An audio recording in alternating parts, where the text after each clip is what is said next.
And Shabbat Shalom, everybody, and welcome to the Virtual House Church. I am your host, Rob Skiba, and I'm excited once again to be joined by John Hall of Now You See TV. Hey, John, how you doing, man? Shakalaka moo moo and a Shabbat Shalom to you. Shakalaka moo moo shalom, Shabbat Shalom. Tongue twister. It's Friday, man. You just let it all hang out. Man, I'll get my tang all tangled up on that one for sure. Rubber baby boogie bumpers. Let's just keep going. Did you have a good week, brother? You know, I did. It was fairly productive, too. I was able to get a few videos done that I've been working on kind of off and on for a long time.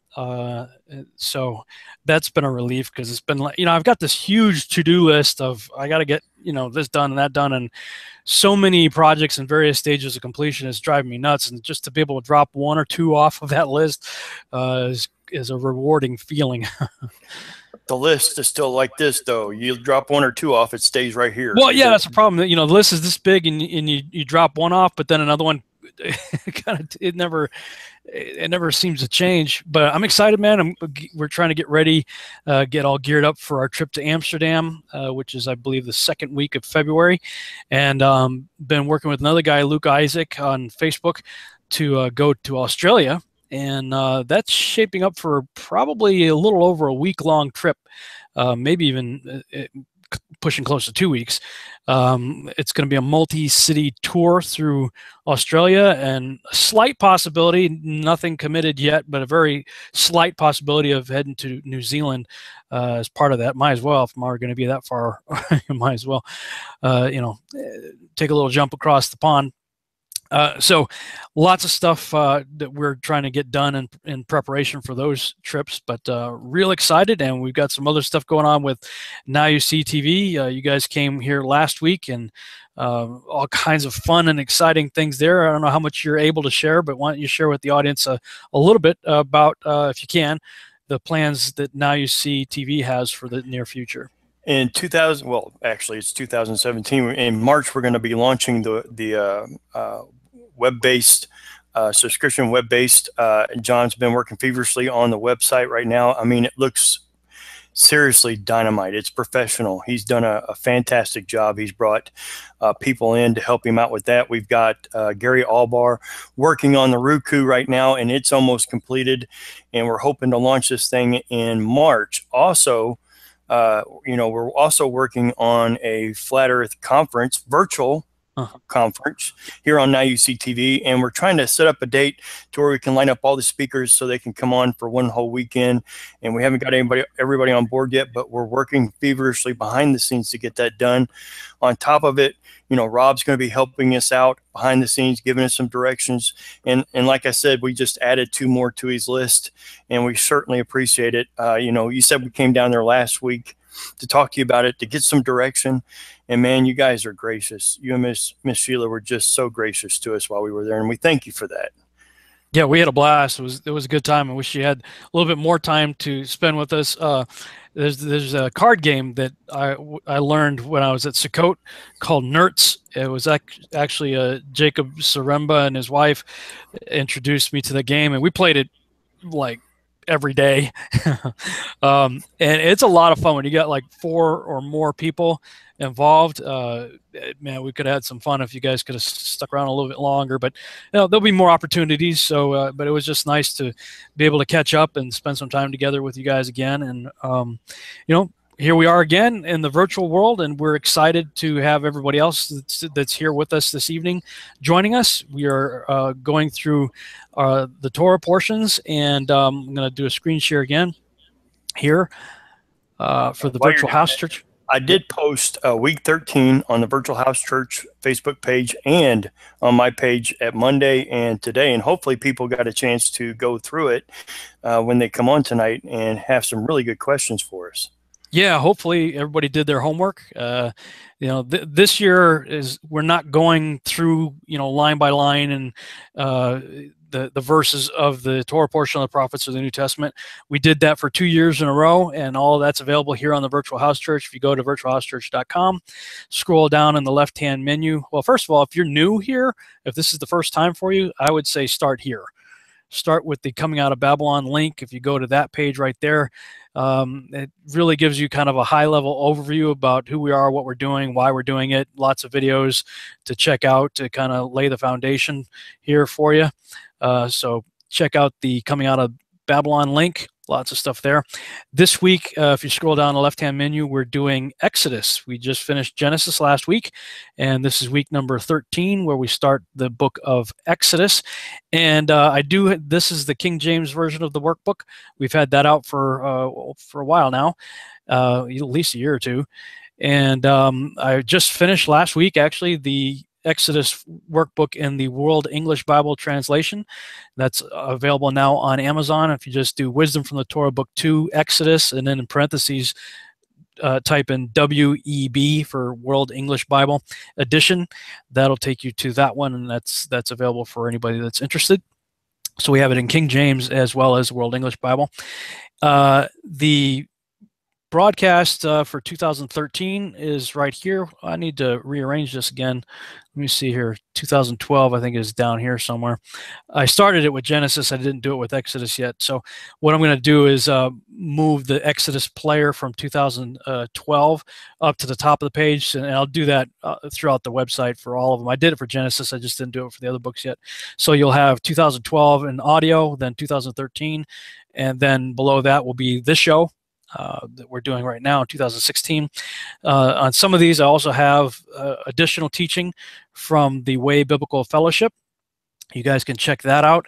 You know what? I think those guys are in Australia, aren't they? Or are they Australia or New Zealand? The Way Biblical Fellowship is over across the pond towards England. It's in England. Yeah, they're in Wales. Oh, that's right. That's right. And we're so dogging out Charlie to get him on Facebook, but he just won't do it. And we keep bugging JP to do it. Yeah. Those guys are a lot of fun. I really enjoy those guys. And so they're also going through the Torah portion, which is right here. If you just want to click on that, that takes you to BibleGateway.com. King James Version, you can read those scriptures right there. The prophets do the same thing in New Testament. So those are the scriptures that everybody's been doing or will be doing this weekend for week 13. Again, we've got commentary for 2012, commentary from 2013, where we went through these line by line. It looks like I got this twice for some reason.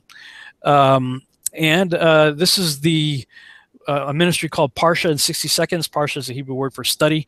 So this is the study distilled down to a 60-second soundbite. I'll go ahead and play that so you guys know what this week's portion is about.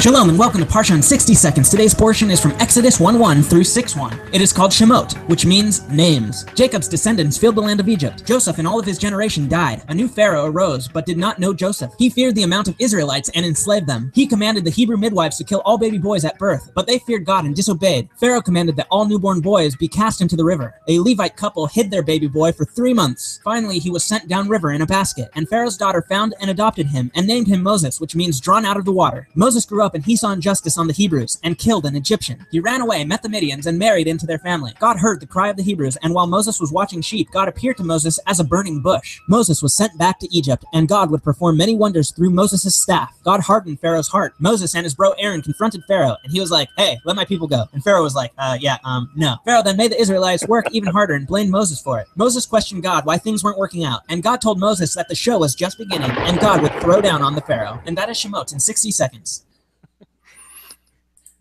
Oh, they're great. They're fantastic.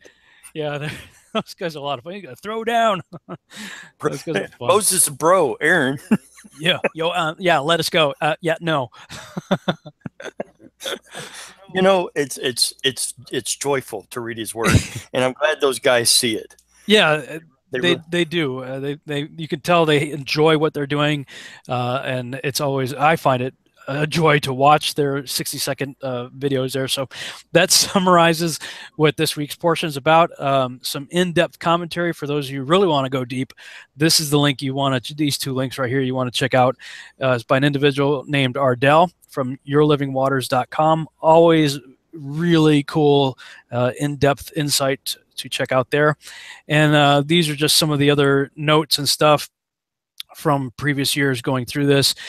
This is one of the things that I brought out that I've been thinking about for quite some time now, probably going back to about 2007, I think, was when I first was looking into this, is, you always hear everybody preach that the Jews or the Israelites were slaves in Egypt for 400 years.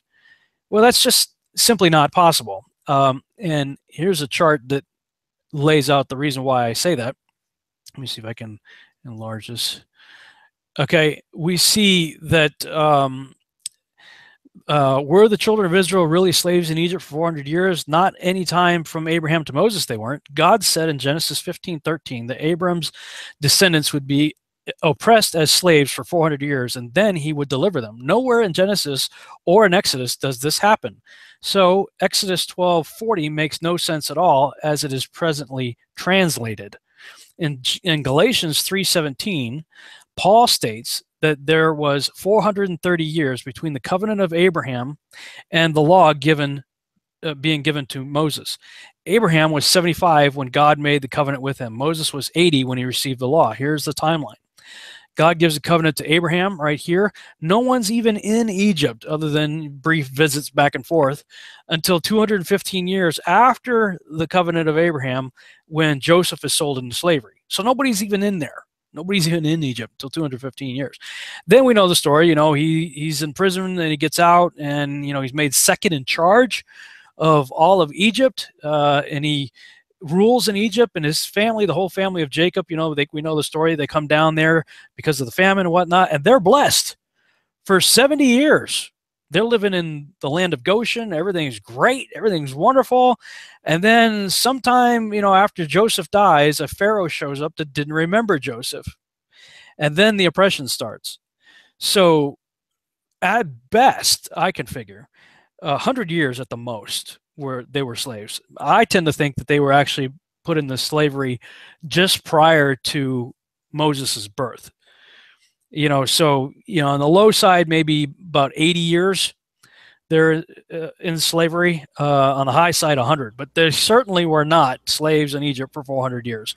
The math just doesn't work out. So that's one of the things I point out. And then the other thing, I don't know if I covered this here. Actually, I think I may have put it in the 2013 broadcast, the video edit of it. Chuck Missler points out that the Pharaoh that showed up was likely an Assyrian, and he gives us biblical reasons for that, which would make sense. If the Pharaoh at the time of Moses was, or the time the Israelites were enslaved, was an Egyptian, it doesn't make sense that he wouldn't remember Joseph, when just about 80 years or so prior, that whole family was very well known, and Joseph was responsible for saving all of Egypt. So that'd be like, Donald Trump not remembering Abraham Lincoln, or George Washington. Let's go back a little further. All right. What kind of U.S. president would we have if he didn't know the history of our country? So it doesn't make sense that something that monumental, I mean, this was huge. What Joseph did for the land of Egypt and the surrounding areas was huge. So for a Pharaoh to show up that didn't know that fairly recent Egyptian history would be patently absurd. And again, like I said, Chuck Missler, I think, makes an excellent case for the fact that that particular Pharaoh was a conquering Assyrian who came into the land. And of course, being from Assyria, coming into the land of Egypt and conquering and usurping and becoming Pharaoh, he would not have known the history of Egypt, wouldn't have any need to. So that makes a lot more sense to me. So those are just some of my commentaries on this. Also, this guy right here, Stephen M. Collins, he's pretty interesting. He's got a lot of really good stuff. You could go through his website and listen to audio and different things regarding the so-called Lost 10 Tribes. Really interesting stuff there. So you can check on that link right there. Let's see. There's the Joshua account also, apparently I got in here. So hopefully you guys did your homework. If you haven't done your homework, there's some homework for you to do after this broadcast. So that's pretty much all I've got to say on it, and we'll turn it back over to you. All right, guys. So if you want a link to get into the show to ask Rob or myself any questions about the Torah portions tonight, please send me a private message. There is a question that just popped up from Sam. Shabbat Shalom. Question: I have an atheist who asked me why Yah would harden Pharaoh's heart. He said it was interfering with free will. What is your thought on that, Rob? Yeah, that's a common one atheists like to use, especially. My understanding of that, however, is that this guy wants to go up against God. He is obviously rebellious. He believes in his gods, and he thinks he's going to make war with the God of the Israelites. And if you think you're going to make war with God, good luck. That's a losing battle just from the very premise of it. You are going to get tired out really quickly. And basically, the understanding that I now have of this, and it goes to the Hebrew words used and just the concept of how they understood it, is God's like going, oh, no, no, no, no, no. You want to oppose me? No, I'm not going to let you get tired. Okay? You've set your heart against me. You have set your will against me. You want to fight against me? Okay, here's a few poundings on you. Boom, boom, boom. Now, most people would faint from exhaustion, game over, but still have a bad attitude, right? And God's like, okay, you still want to oppose me? Get back up again. I'm going to strengthen you. I'm going to allow you to continue to oppose me. So it's not an issue of coming against free will. It's God actually encouraging this individual's free will.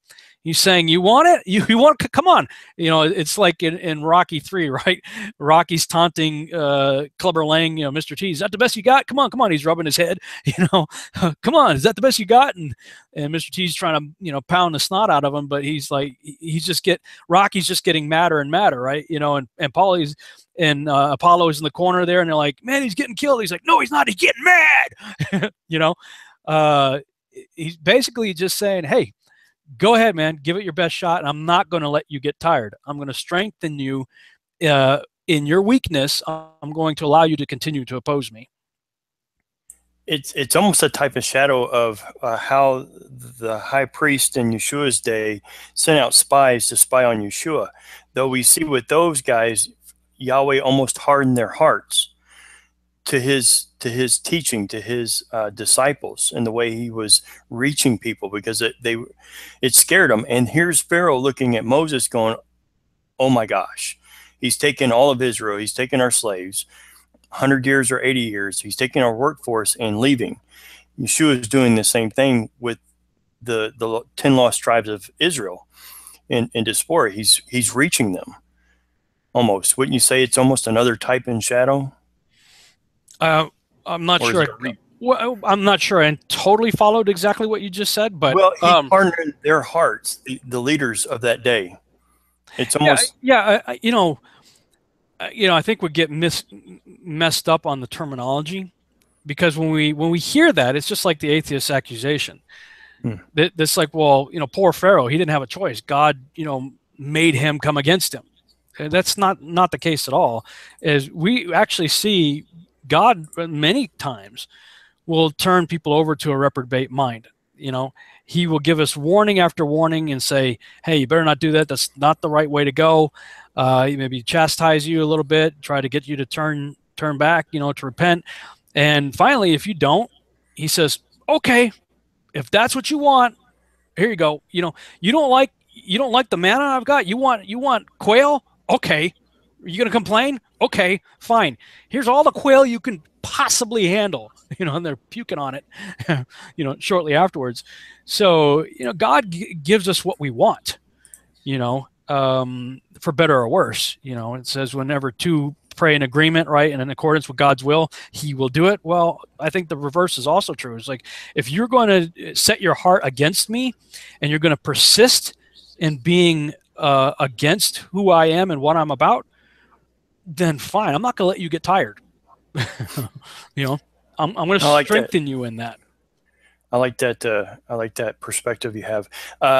Was looking Isaiah 52:4. In that verse, it talks about Pharaoh being an Assyrian. Yeah. I think that's where Chuck got it. I believe that's I think that's where he kind of launches his thesis from. I thought that was Exodus 2:18.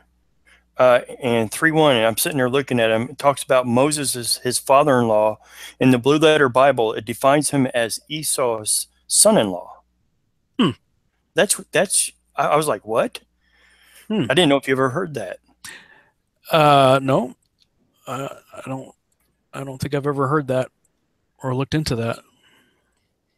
Let's see. And I know, and pulling this out of the virtual house church, and guys, there's so much information there from the Torah portions, from 2 years straight. Jasher chapter 68, it goes into great detail about the Egyptians were attempting to kill the infant boys and the father's divine intervention to protect some. He sent an attending angel to protect and feed them, in the earth actually protecting them. Jasher also defines how Moses was a fine child when he was born. A light like sun and moon combined with filled the room. And then Jasher expounds on the stories in amazing detail. And you can find this information on the Virtual House Church webpage. And I'm like, this is crazy stuff. Yeah. Let's see. We've got a question. Tiffany asked, let me go in order here. Paul says, anyone sees do you see a parallel between Joseph's coat being dipped in blood to cover the sins of his brothers and the blood Yeshua shed to cover all of our sins? Pose that as a question to Rob. You see that as a parallel? Yeah, I do see a parallel there. And also something else that I noticed from previous study where we drew the line down the middle of the page and we had Joseph on the left and Yeshua on the right and how many parallels and stuff, I was thinking Joseph produced Ephraim, right? And Jacob's blessing over Ephraim was that he would become the multitude of nations. Red and yellow, black and white, they are precious in his sight. The coat of many colors represents, this is why I've had it up to here with the, Black Hebrew Roots movement that, the only black people are this, that. And I'm like, look, all of us, all colors, all races. I actually believe there's only one race. I believe there's the human race. I think the whole idea of racism is annoying and absurd and just unbiblical, because God's heart's for everybody, regardless of color, but it's because of Joseph's son Ephraim that all the nations end up essentially being, in the long run, being blessed. So, and this is why part of the reason why I call it the Ephraim Awakening, and we've shown the chart on the front page of Virtual House Church. In fact, I'll go ahead and pull that up again.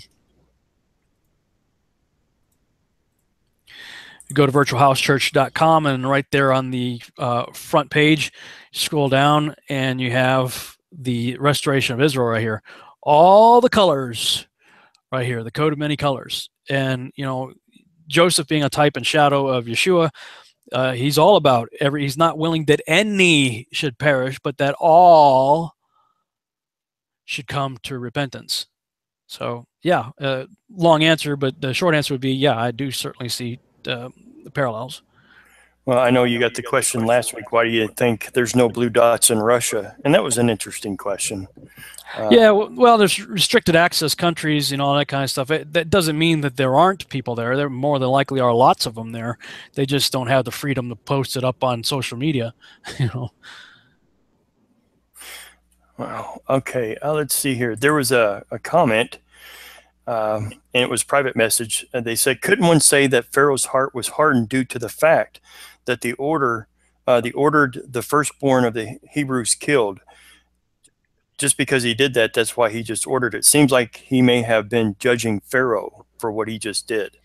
Well, I can see that, but I think also there's a larger case that could be made for, God just strengthening him in his rebellion. Say, hey, that's what you want to do? There you go. What I'm doing here is I'm modifying this so that the everything's in the right order here. So there we go. So the page has been updated. So you have 2012, 2013, and then this broadcast that we're doing right now is right here in place. So all that will be there for anybody who wants to check it out. I mean, there's so much information there.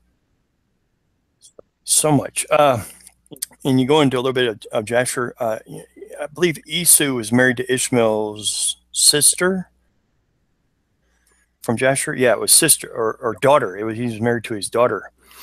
And Jethro is the son of Esau and Ishmael's daughter. I find that fascinating. Yeah, I haven't actually looked into it, so I really don't have much of a comment on it. If that's true, that's yeah, that is true. And he also married into a Midianite. Mm-hmm. The Midianites gave him a lot of problems, later on. But It's all about grafting in. well, Abraham's descendants are blessed. Period. The seed of Abraham is blessed. Period. Now, there is the chosen seed that is blessed all the more, I guess you could say, and that would be, of course, Isaac. But I mean, even Ishmael, is blessed. And what is odd to me, and I don't quite know what to do with it, is when in the later years, Abraham, after Sarah's death, marries Keturah, who's a Canaanite of all things, which just blows my mind, based on the other research that I've done. And through her that the Midianites show up. So, and then we got Moses marrying into that line. So, yeah, it's pretty wild. Here's an interesting question from Rhonda. She says, how long was it from the first time Moses went to Pharaoh and asked to let the people go, and that they actually left Exodus? Yeah. She's heard different times. Have you got a take on that? Yeah, I don't have a firm time on it, but it is clearly an extended period of time. Because you've got, I mean, if you actually analyze each of the plagues and how they happen and everything like that, it took place over a span of time. How long? I know there's people out there who probably had already done it. In fact, Ardell may even have something in the commentary that was written on this portion. I don't know off the top of my head. I don't remember, but everything is definitely stretched out beyond what we typically imagine. And most of us are what we imagine about the Exodus, unfortunately, is in our mind because of Cecil B. DeMille, and other people, movies like the Ten Commandments, when we see impressive special effects and stuff like that, I mean, they're really truncating the story to fit within, 90 to 120 minute movie. So everything's compressed when we watch the movies. And one of the things that impressed me the most when I was thinking about timelines and stuff is if the Red Sea crossing is where people believe that it took place. And I, say what you will about Ron Wyatt. I think some of his stuff is right on target. Some of his stuff I don't. I don't believe that he's right about the Ark of the Covenant, nor do I believe he's right about the Ark of Noah. However, the chariot wheels and the crossing of the Red Sea and several other things that he's done, Sodom and Gomorrah and stuff like that, I think he's right on target. I think he's, dead on.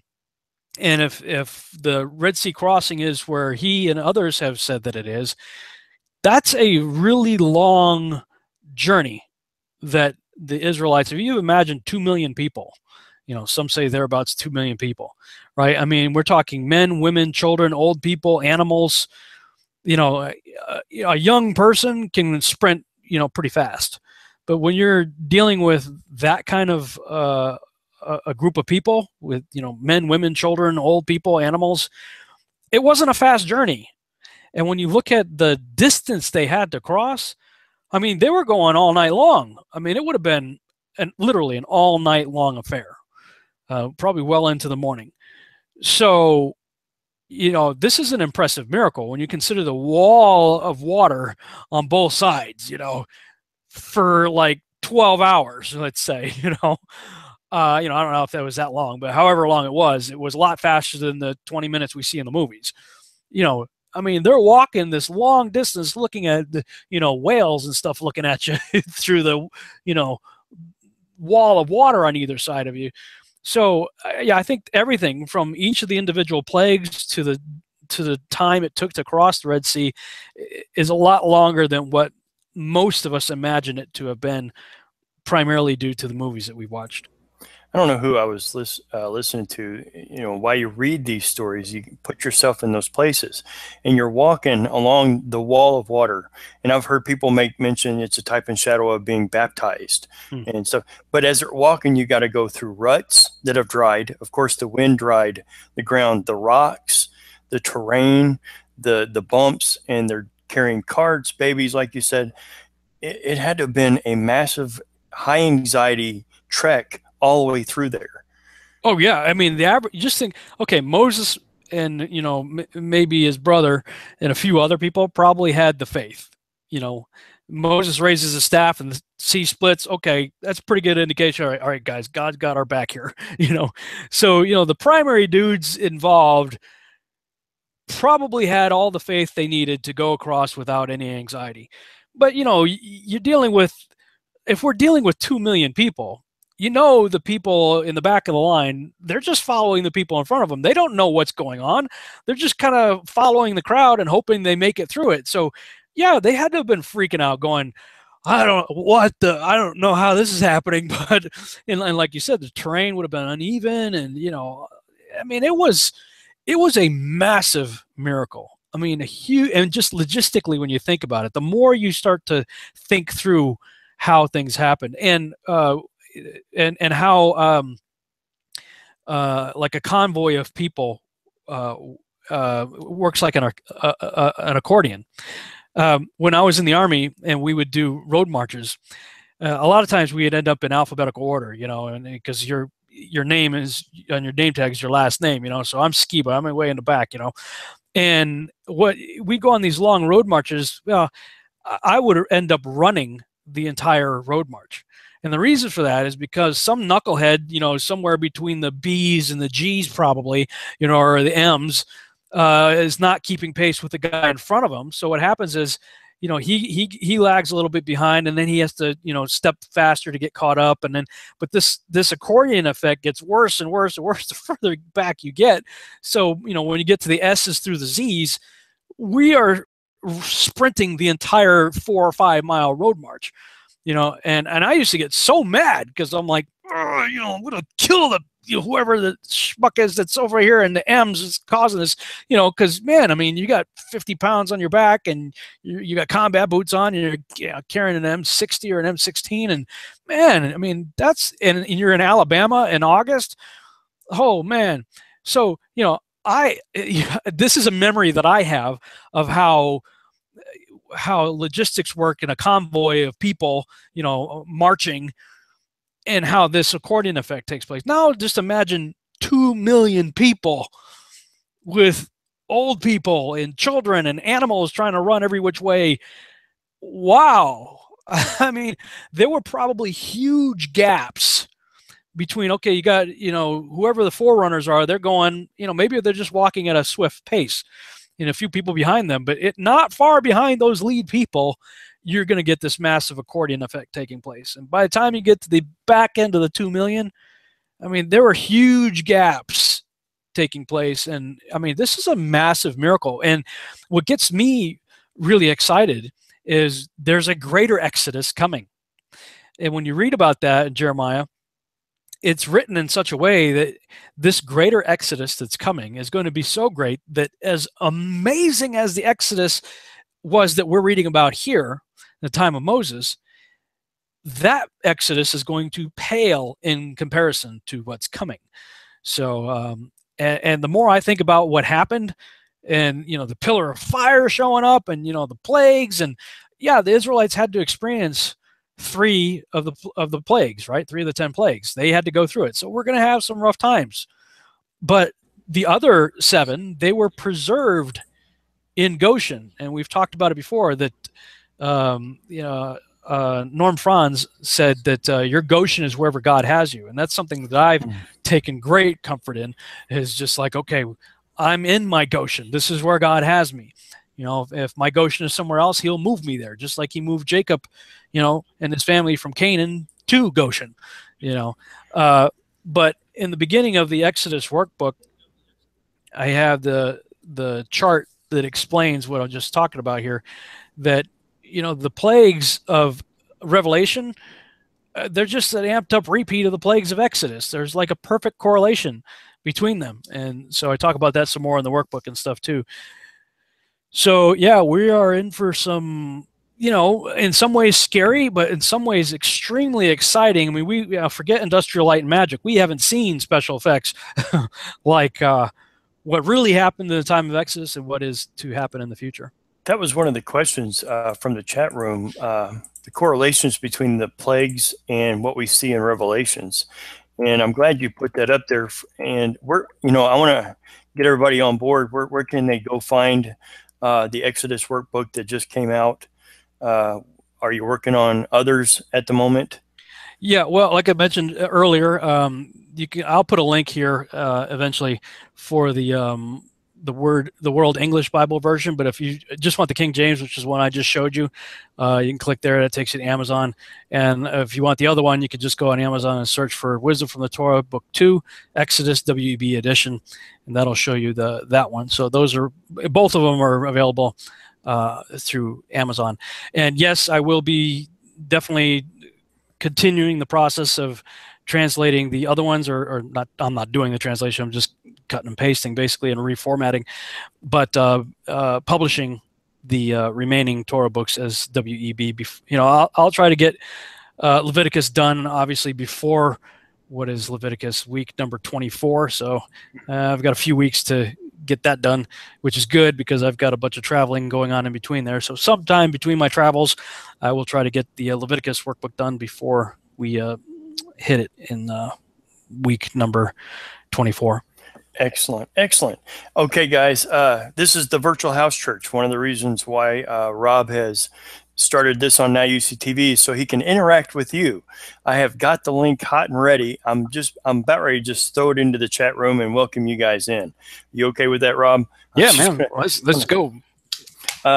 Mark asked a question, and I'm going to throw it in there. Does it seem like Moses at first was not much of a good speaker, but as Exodus continues, there does not seem to be any issues with his speech? This would be a good question for Patricia. She's a speech path.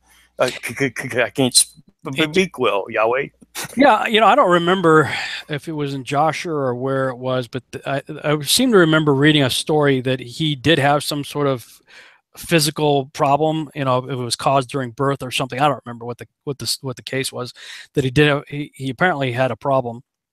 I had surgery on my jaw and to have a wisdom tooth removed, but I had a big gap and everything, and they had to basically rebuild all that, and somewhere along the line a nerve got damaged, and so half my tongue is numb.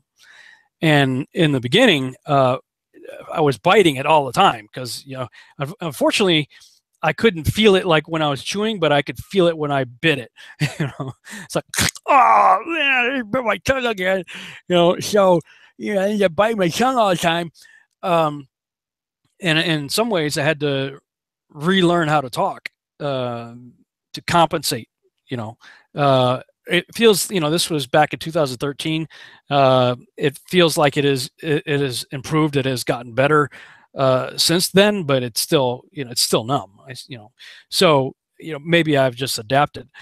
So was that the situation with Moses? Did he just adapt, or I tend to think if he did have a physical problem of some sort, that the Holy Spirit just gave him everything he needed, because he starts off saying, I can't really talk, and he's like, okay, fine. God says, bring your brother along. He could, and then from that point on, Moses is doing all the talking. So the speech problem apparently didn't last very long. And when you get to Deuteronomy, I mean, that's like one big long speech that he gives there. So yeah. I could hear you. You didn't talk like that, did you? Well, not quite that bad, but that was great. Yes, I did have a little bit of problems I had to kind of work through, but we used to do that the whole show. Yes. There's a good question, and I know you really like this documentary. This comes from Cynthia. I have a question. My husband and I have watched the Patterns of Evidence Exodus documentary, and they waged the possibility that Joseph and later the Exodus happened much earlier than what other historians and theologians have stated. Have you watched the documentary as well? And do you think we have it wrong, the timing of the events of Exodus? Oh, I think we have so much wrong about so many things, and definitely about the timing of different things like that. I did watch the documentary. I thought it was fantastic. I thought it was extremely well done. I loved the visual graphics that they did to show the timeline, the way they did that, like on that wall. That I think that movie helps to make a lot of sense, not only of the biblical narrative, but of history in general, and it seems to sync up a lot of things in some pretty amazing ways. So, yeah, great film. Agreed. And we had him, the producer director of that, on NowUC TV not too long ago. He was very gracious. We got Melon Seed that just joined us. Are you there? Yes. Oh, hey, welcome to the Virtual House Church. Thanks, guys. Appreciate it. God bless. You too. Have you got a question or comment? Nope. Just chasing links. Sorry. Well, welcome to the show. Appreciate it, brother. All right. Hi, bye. Oops. No worries. Hey, Chad.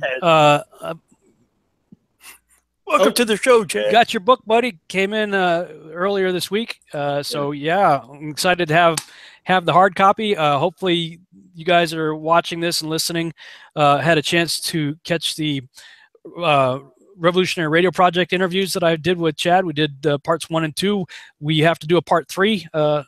I was gonna ask you if you could do it this past Wednesday, but I got tied up and couldn't do a show, so I just did a rerun.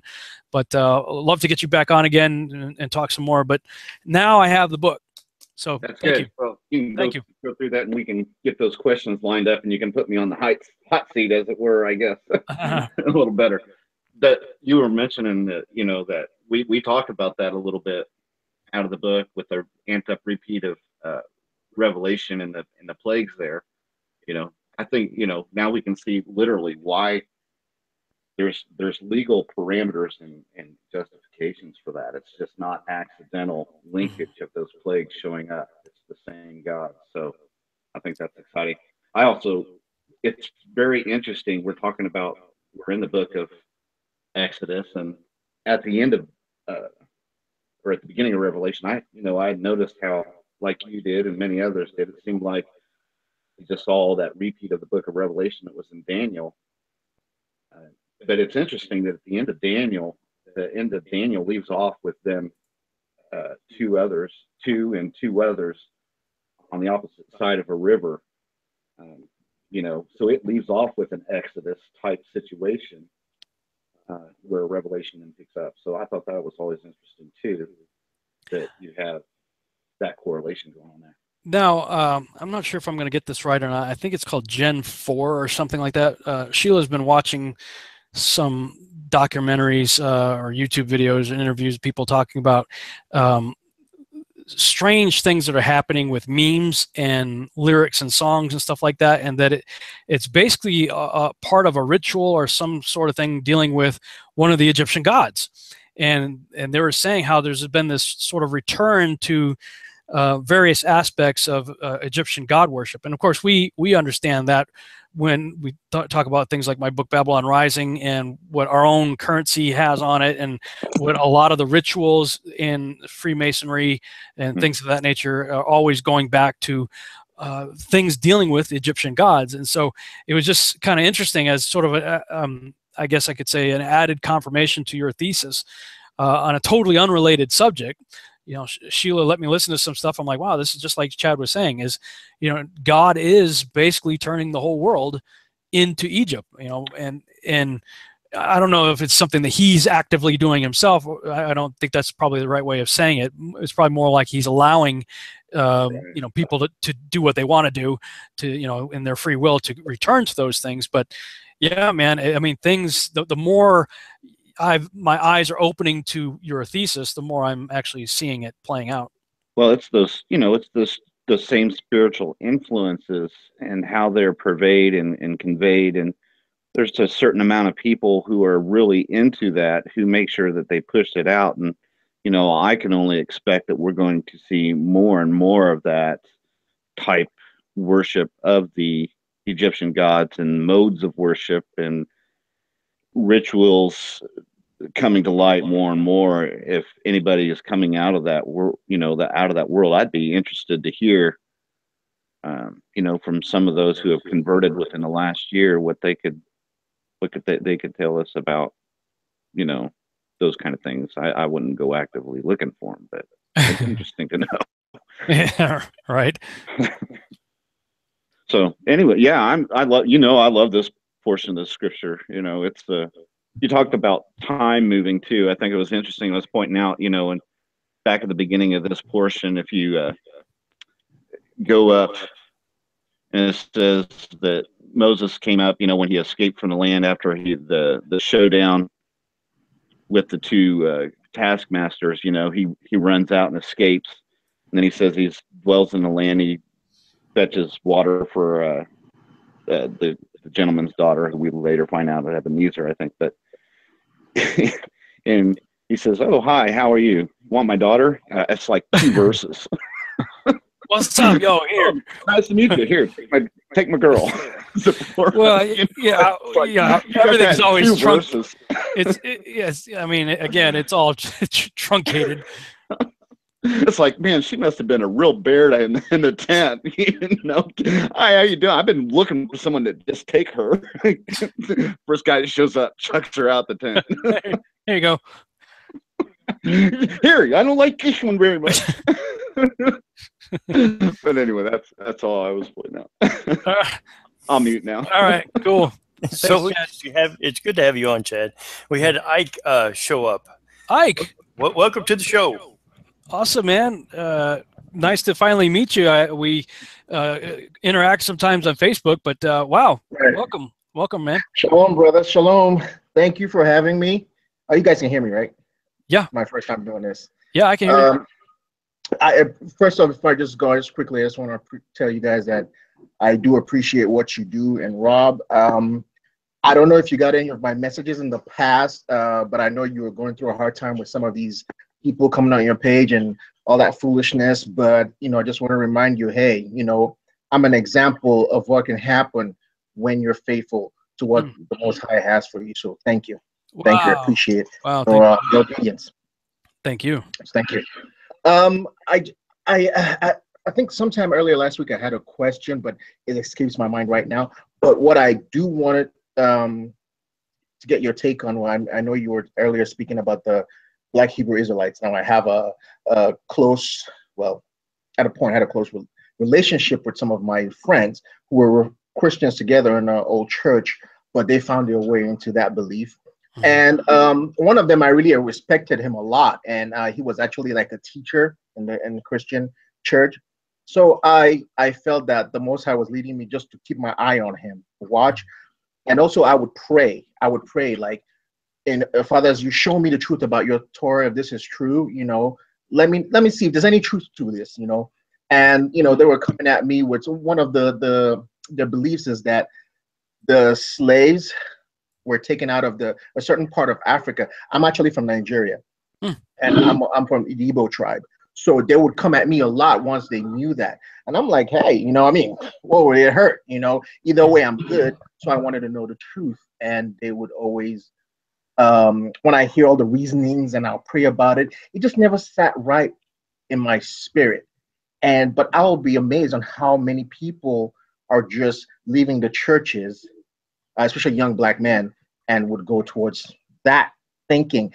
I speak to my wife, who's an African American, and the only thing that makes sense to me is like this need for identity. This is something I guess Blacks, especially out here in America, deal with a lot. Is that need to identify, you know, with something needed so bad that you find them trying to cling on to. I mean, some of them, not all of them. Sorry, trying to cling on to certain other cultures, Egypt, Pan-Africanism. Now this whole Torah thing, they're clinging on to that. And you find people that, first of all, they got to be angry.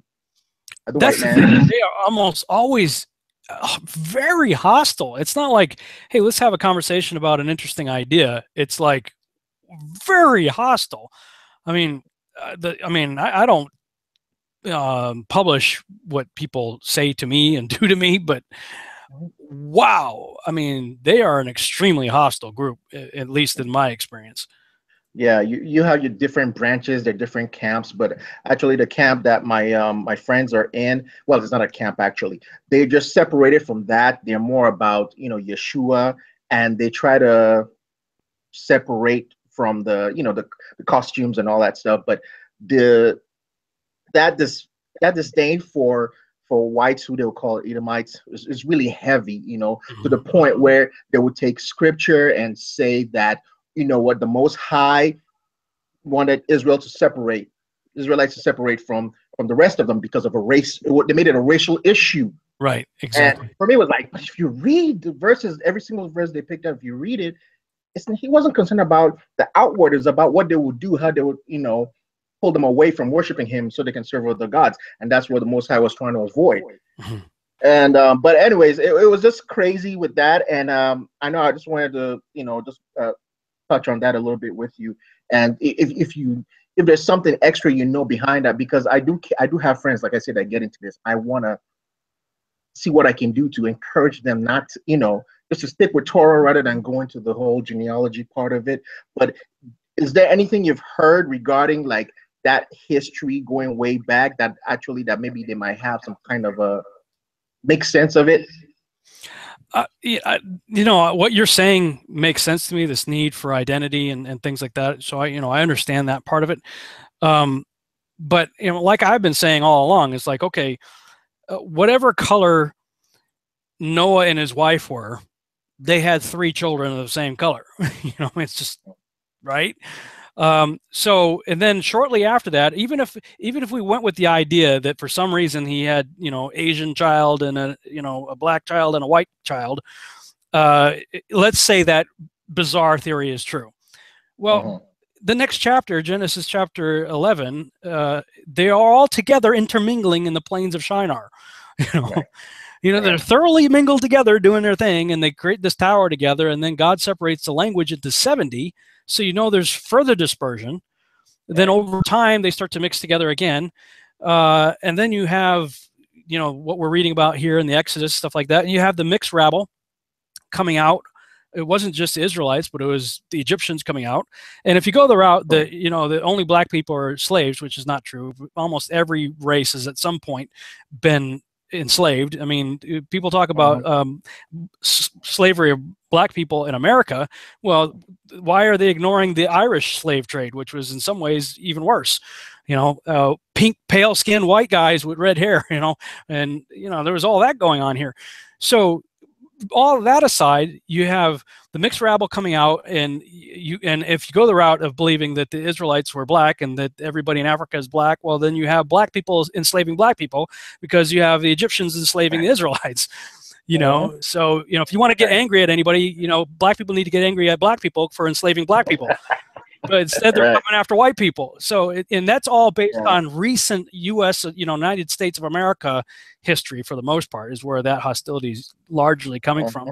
So, I mean, none of that makes any sense if you think it through. And then when you get to 720 BC, you have the diaspora of the 10 northern tribes being dispersed into all the world, right? Where for 2,700 years they've been thoroughly intermingling with people.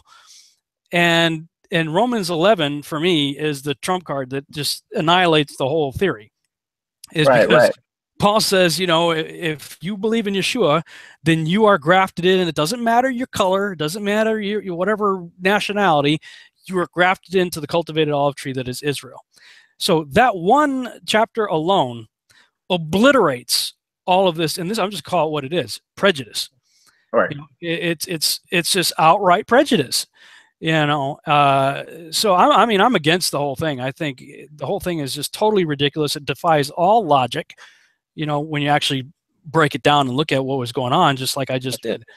So, a quick question about the tribes, the 10 tribes scattered. Now we know, like you were speaking earlier about Ephraim, and most Gentiles will be,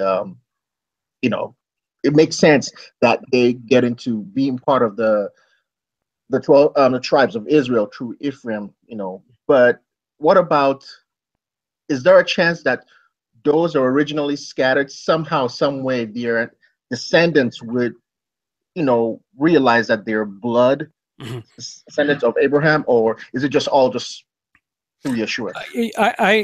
I believe the actual Ephraim awakening, as I refer to it, is the literal blood-born people that genetically can trace their ancestry back to the 10 tribes. However, in the middle of all of those bloodlines, legitimate bloodlines, there are the wild olive branch people that are all around them that are waking up. You know, myself, I don't know that I have any blood that goes back to Jacob. I don't know. I do have AB positive blood, which is a relatively rare blood type that's found predominantly in the Middle East. So maybe it could be that I do have blood that goes back there. I don't think it's an issue of blood, though. I think it's an issue of the heart, because it doesn't matter if we're dealing with bloodlines or not. It's a heart issue in the sense that spiritually, if you accept Yeshua as your savior, then you're grafted into this bloodline, if you will.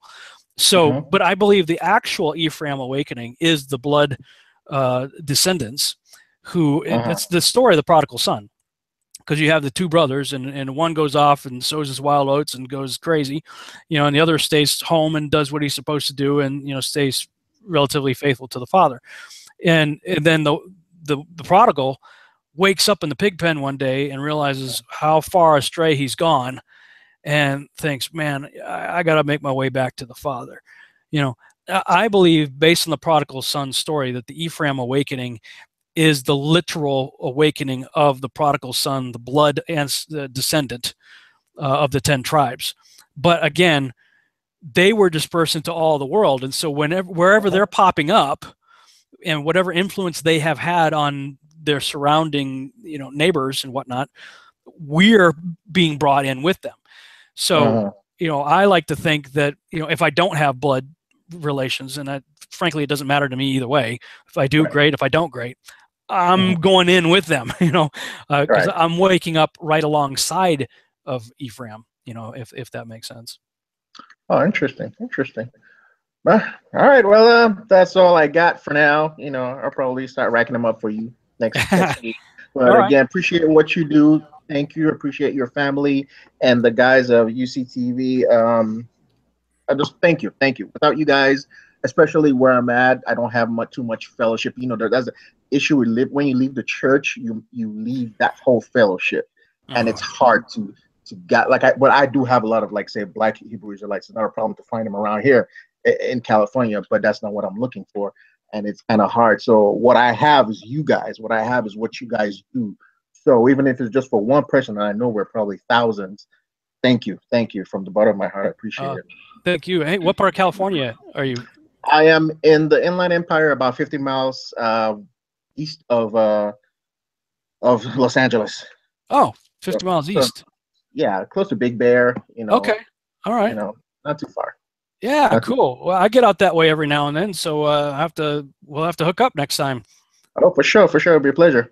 What's that? Is that highway, is it 91? Oh, yeah. I'm pretty close to 91 and the 15, like in the city of Corona, around that area. Yeah. Whenever I go out there, there's a hotel that I always stay at. It's off of 91. It's probably about 40 minutes or so east of downtown. I don't like going into downtown, so I'll get and I almost always get the same hotel. So I'm probably fairly close to where you are. So I'll definitely have to hook up on Facebook and let you know next time I'm out in that area. Awesome, brother. Awesome. I appreciate it. Yeah. All right, guys. Then I'll let you go. I'm done. I'll catch you guys next time. Okay. You're always welcome. Thanks, Ike. Bye. Thank you, man. Next up, we've got Mr. Rob Baxter is on with a little one. Hey, guys. Hey, Rob. Shalom. Shabbat Shalom is my homies. Well, actually, I was watching that. I kind of get it what's going on here now, and so I'm not gonna bring up any cannibalistic reptoids or anything, but I noticed some verses in the virtual house underneath some video, and I found some corresponding verses. I kind of don't got a lot of time, as you can see, but I found some correlation verses with Jeremiah 1 through 2 and 3, and then Psalm 13, and then Matthew 1, and also Mark 12, verse 18 to 27, and 1 Corinthians 14, 18 to 25. So you're saying these are correlation verses that go along with Exodus 1 through 6? Parallel beside it, yeah. Cool. Yeah. I just wanted. Well, let me pull up the screen share again.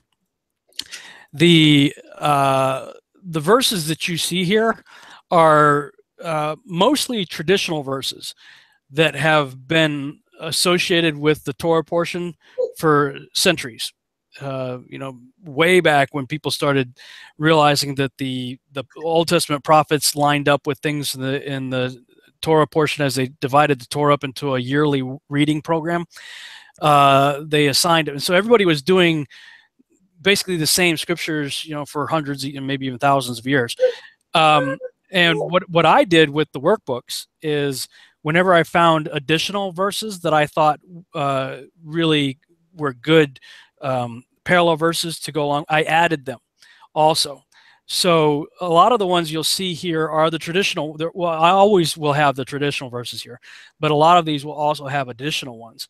So, I'm not going to go and re-edit and publish another book volume again, but, if I haven't looked into the verses you just mentioned, but if they are good parallel ones, and whoever's listening and watching this broadcast, rewind the video and take those down. And I encourage you to look them up, because what you're going to find, and the reason why I put the workbooks together the way I did, was to show that the themes of the Torah are literally woven through the entire Bible.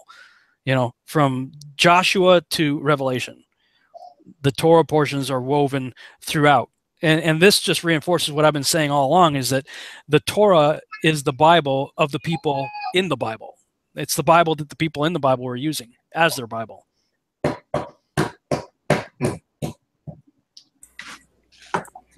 Very good. Yeah. So you were just looking for those as you were going through the Tour portions tonight, Rob? Or? I found the ones that Skiba had mentioned. I found the ones on his site, and I was like, those are the ones I came up with. But then I found a couple extra, and I believe some of them may parallel with it. Can you repeat those for me? Yeah, this is just up in the air. But it's Jeremiah 1 through 2, and then it's Psalm 13, then it's Matthew 1, and then Mark 12, 8-27, and then also 1 Corinthians 14, 18 through 25. And where did you come up with those? Well, there's another website or something? Right, I got the boy. He's crawling up the stairs. How long will you forget me? Is Psalm 13. About the council, and then there's talks about the face of the Lord. Just a bunch of things that happened with Moses. Just a lot of parallels that interconnect with the Exodus verses that are listed on the site. Cool. Exodus 1, verse 1 and 6 through 1. And I really love my favorite one right there is, because I found this on your virtualhousechurch.com Bible studies, Exodus week 13. 1 Corinthians 10, verse 11. These things happen to them to serve as an example, and they'll be written down to instruct them on who the ages have come. Oh, that wasn't it. It was this one. Yeah. For the kingdom of God is not just a lot of talk. It is living by God's power. And I actually had something that recently happened to me. I was basically flat, and I barely could get up. And and God told me to take my shoes off. And I was begging him to be holy, just begging him. God, I want to be holy. I'm tired of screwing up. Sometimes I hate my sin. I think I hate my sin more than he does. And I just want to be holy, because I was just tired of slipping. He did give me that verse, that word that hit my heart. And I looked it up and Googled it. And I'm like, oh, yeah, the irony, right? But I was begging him to be holy. And he sent a prophet and told me to go forgive my dad. So as soon as I went to forgive my dad, like I saw God, he picked the rebar, threw it down on the wayside. And I realized it was connected with actually loving myself. So, and I realized I was projecting onto God, and I thought I had forgiven everybody, you know? And then once I did that, I actually watched my first video for the first time. It was one of the first ones I posted on Facebook, and I watched it, and I went, man, I actually don't mind looking at myself, because I used to give myself a finger in the morning every day, you know, tell myself off and all this stuff. But I actually enjoyed it, and I remember people are networked with a lot of people you're networked with, and they were telling, and I was talking to them, and they were talking about doing videos and stuff, and I really didn't want to do them. And I was out there, and God told me that he said, just be yourself. And I wept for 2 hours. Like, I was there, like, just weeping. And it was something so small, but I didn't realize that this stuff was relative to, you know, I didn't know my times table, so it was the right brain side, but I didn't actually realize it was to loving myself. And now I can look in the mirror. I can give my wife the radical love she needs. I can, you know, things have just changed around. And it's like, it's crazy, because I noticed that with Moses too. They got pulled out. You know, he got taken away to go be holy, and then he's bringing the people out to go be holy. You know, and I just noticed that's what's happening in my own life, and yeah, it's just cool. Anyways, yeah, love you guys. I just had to share that real quick. Yeah, that's an awesome testimony there, Rob. Yeah, that verse, I'm going to put up the screen share again. Yeah, that's on the week 13 page, 1 Corinthians 4:20, and I put it in the New Living Translation here. That my preferred study Bible is a King James New Living parallel. So I've got King James on the left and New Living on the right. And when I just read the New Living rendering of that verse, it really jumped out at me. 1 Corinthians 4:20, for the kingdom of God is not just a lot of talk; it's living by God's power. I actually preached one of my first messages that I ever really preached was on this right here, is because everybody's talking about, you know, the kingdom. Yet at the same time, they're also talking against the gifts of the Spirit, and in particular, the gift of physical healing. And this was in the ministry that I was a part of at the time. It seemed like everybody in the ministry was either sick or dying or knew somebody who was. You know, it was always just, you know, we'd have these Tuesday morning prayer meetings, and I was always, oh, woe is this person, woe is that, and no, we got to pray for them. But it was like one person dying after another, one person being diagnosed after another, and Sheila and I, it was just driving us crazy, because we were on a quest to try to understand this idea, and that healing was still for today, that the gifts of the Spirit are still in operation. And it was in that season that I came across that verse, and I was like, wow, you know, the kingdom is not just a lot of talk. It's not just, hey, every weekend let's blah blah blah for an hour. It's living by God's power, and part of His power is healing and deliverance. You know, being people healed, set free, and delivered. You know, casting out demons and all that good stuff that was all through the Gospels. And I actually, there was a time in this same season when I felt like the Lord really spoke to me, and God said, okay, I want you to go buy an orange highlighter and a yellow highlighter. And everywhere you see the word kingdom in the New Testament, highlight it in that part in the sentence in orange, and wherever you see the miraculous taking place, highlight it in yellow. And so I went through the New Testament and did that. And my Bible is tiger striped with orange and yellow because I kept seeing over and over and over again, wherever the kingdom was mentioned, people were being healed, set free, and delivered, and demons were being cast out. You know, and He would even say it. Okay, you know, Jesus would bestow upon His disciples the power to go do what He was doing. He says, "Go and announce the kingdom is at hand." Next sentence: heal the sick, cleanse the lepers, cast out demons, give as freely as you've received. You know, over and over and over again, orange and yellow tiger stripe. So, you know, and a big part of getting healed and set free and delivered, huge part of it is forgiveness. And so, it excites me to hear you share your testimony and your story right there. Finding a blind spot maybe, and forgiving your father and anybody else that hurt you, and just how the freedom that came with that, and the healing that came with that, and the new outlook that you have as a result of that. That's exciting. Yeah, I found that when it first came to Facebook, I didn't even know what sorry, I didn't know what HRM was. The term HRM was. So I was attacked for it, and I Googled it. Honestly, it shut my mouth, and I was quiet for about 6 months Googling what HRM was. I had no idea what the term was, and then I finally, like 6 months later, I found out what it was, and I'm like, whoa, what's Hebrews root? I had no idea. I just know my buddy cured himself with the Bible. And so that kind of shut me down. All these little instances had shut me down. And when I was attacked, after I was begging God to be holy, I was attacked and I ran. And man, I fell, and I fell hard. But when I came crawling back out of desperation, when I did, and I forgave him, man, so many things have changed. It's just nonstop. Now I'm coming back to, sad with my family. I got church in my living room. Like, it's kind of hard to get the kids out, but hey, I can bring church right to us. This is awesome. Anyways, I love you guys. We love you, bro. Thanks, brother. All right. Blessings. Talk to you soon, bro. We've got Noel who just jumped on. Welcome to the Virtual House Church. Shabbat shalom, guys. Hey, Shabbat shalom. Is it Noel or Noah? Noel. Noel. Okay, cool. Hey, Rob, I had a question for you concerning the firmament. It's going to be like kind of guesswork here, but I'm just looking to see where your thoughts are on it. Yeah. And I wrote it down, so I'm just going to read it. So my question was, do you believe that God is seated on his throne in close proximity on the other side of the firmament, or do you estimate it to be further? And the reason I ask that is because in Revelation 6, you see all the inhabitants of the earth are trying to hide themselves from the face of the Lamb and from God when the heavens receive like a scroll. And I was curious to your take. Yeah. I know it's yeah, man.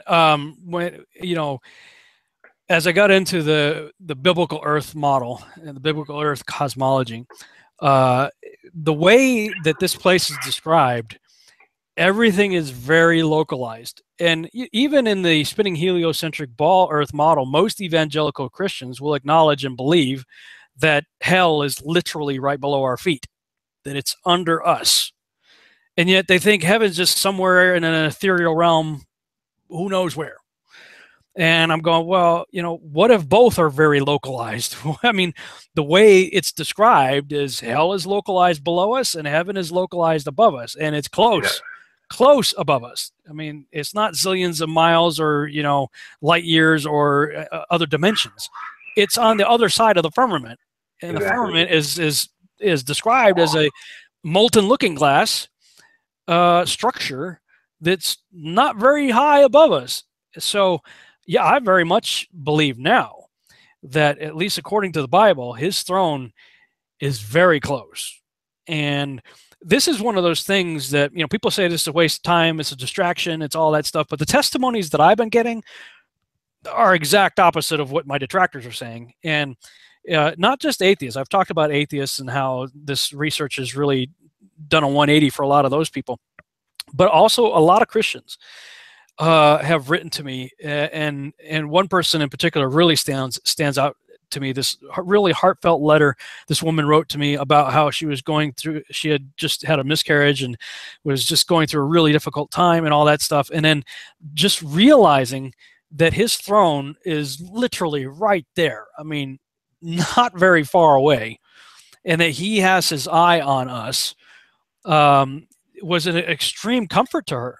And she wrote me this really nice letter about that. But I've been getting a lot of those types of letters because I think when people, whether they believe the earth is flat or not, if they can embrace the biblical cosmological worldview, it brings God way closer in a tangible way instead of in an ethereal way. I think Christians who believed in the ever-expanding universe still believe God is close, but it's always in this kind of ethereal, metaphysical type quantum way, whereas the biblical cosmological worldview brings him closer physically, geographically, much closer.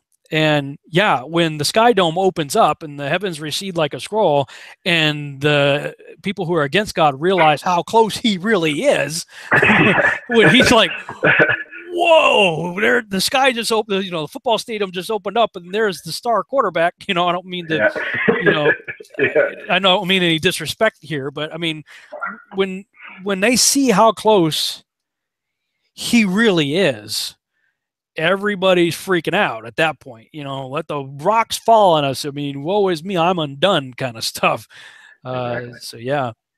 Okay, and I also had a question regarding Ezekiel 28, and it was just something I was thinking about, kicking around the other day when I was reading about, you know, when Yeshua was betrayed by Judas. It says that the devil went into him.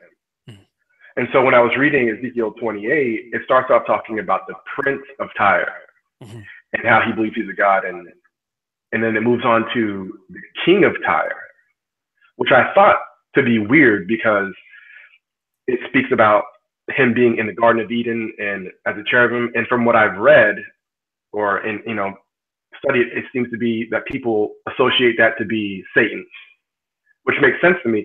But I was curious, I was curious about the part in it, Ezekiel 28, where he talks about the sanctuaries. It says that he was perfect and he walked amongst the stones of God in the garden, but it said he was corrupted when sin was found in him, and his sanctuary. It said he had sanctuaries, and I was curious about that, like sanctuaries and what kind of sense. I don't know. I haven't given that any thought.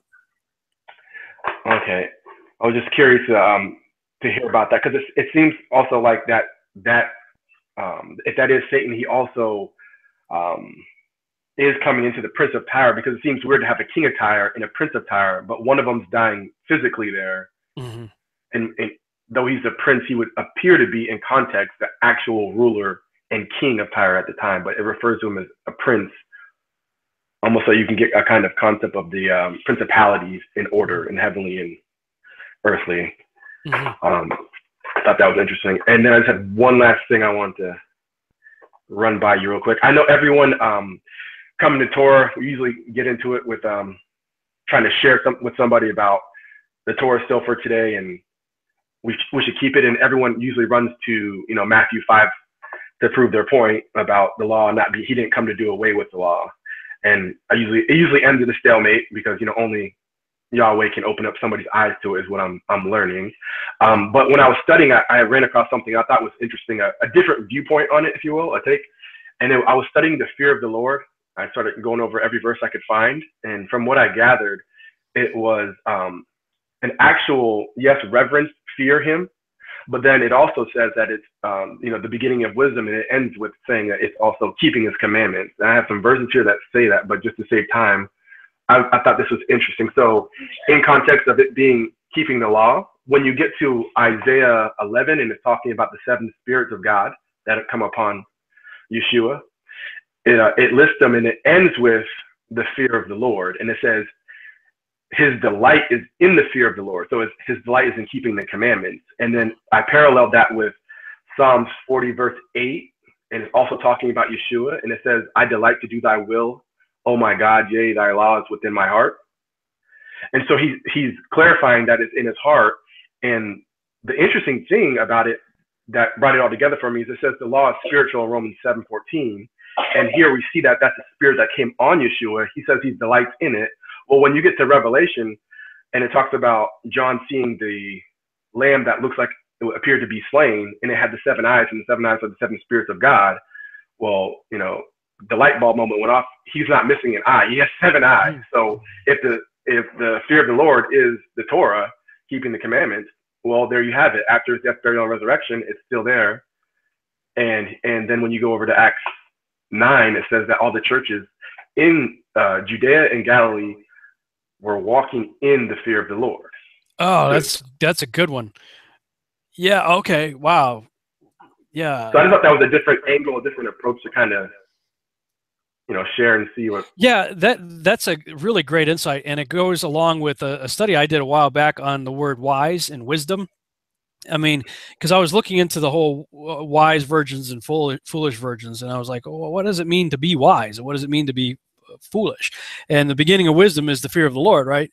And over and over and over again, I kept seeing the word wise or wisdom being associated with obeying God, which that's kind of a no-brainer if you think about it. I mean, hello, it's wise to obey the creator of the universe. I mean, it's so basic, and, it's absurd almost, and the reverse of that would be it's foolish to disobey the creator of the universe, but adding the fear of the Lord being the wise part of commanding or obeying the commandments, that's a great addition to that whole idea, I think.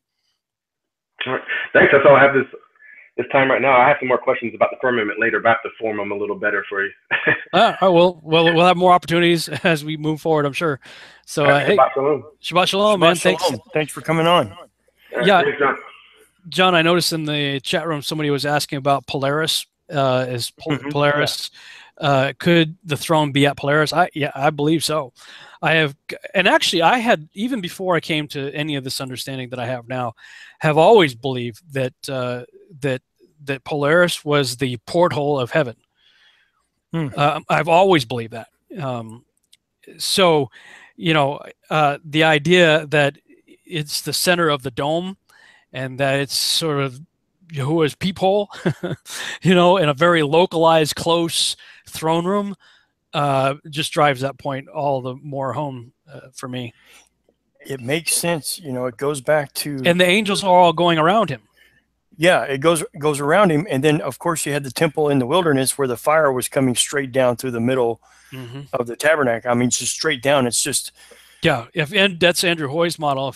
If people want to learn more, go to project314.org and look at Andy Hoy's model of the tabernacle in the wilderness.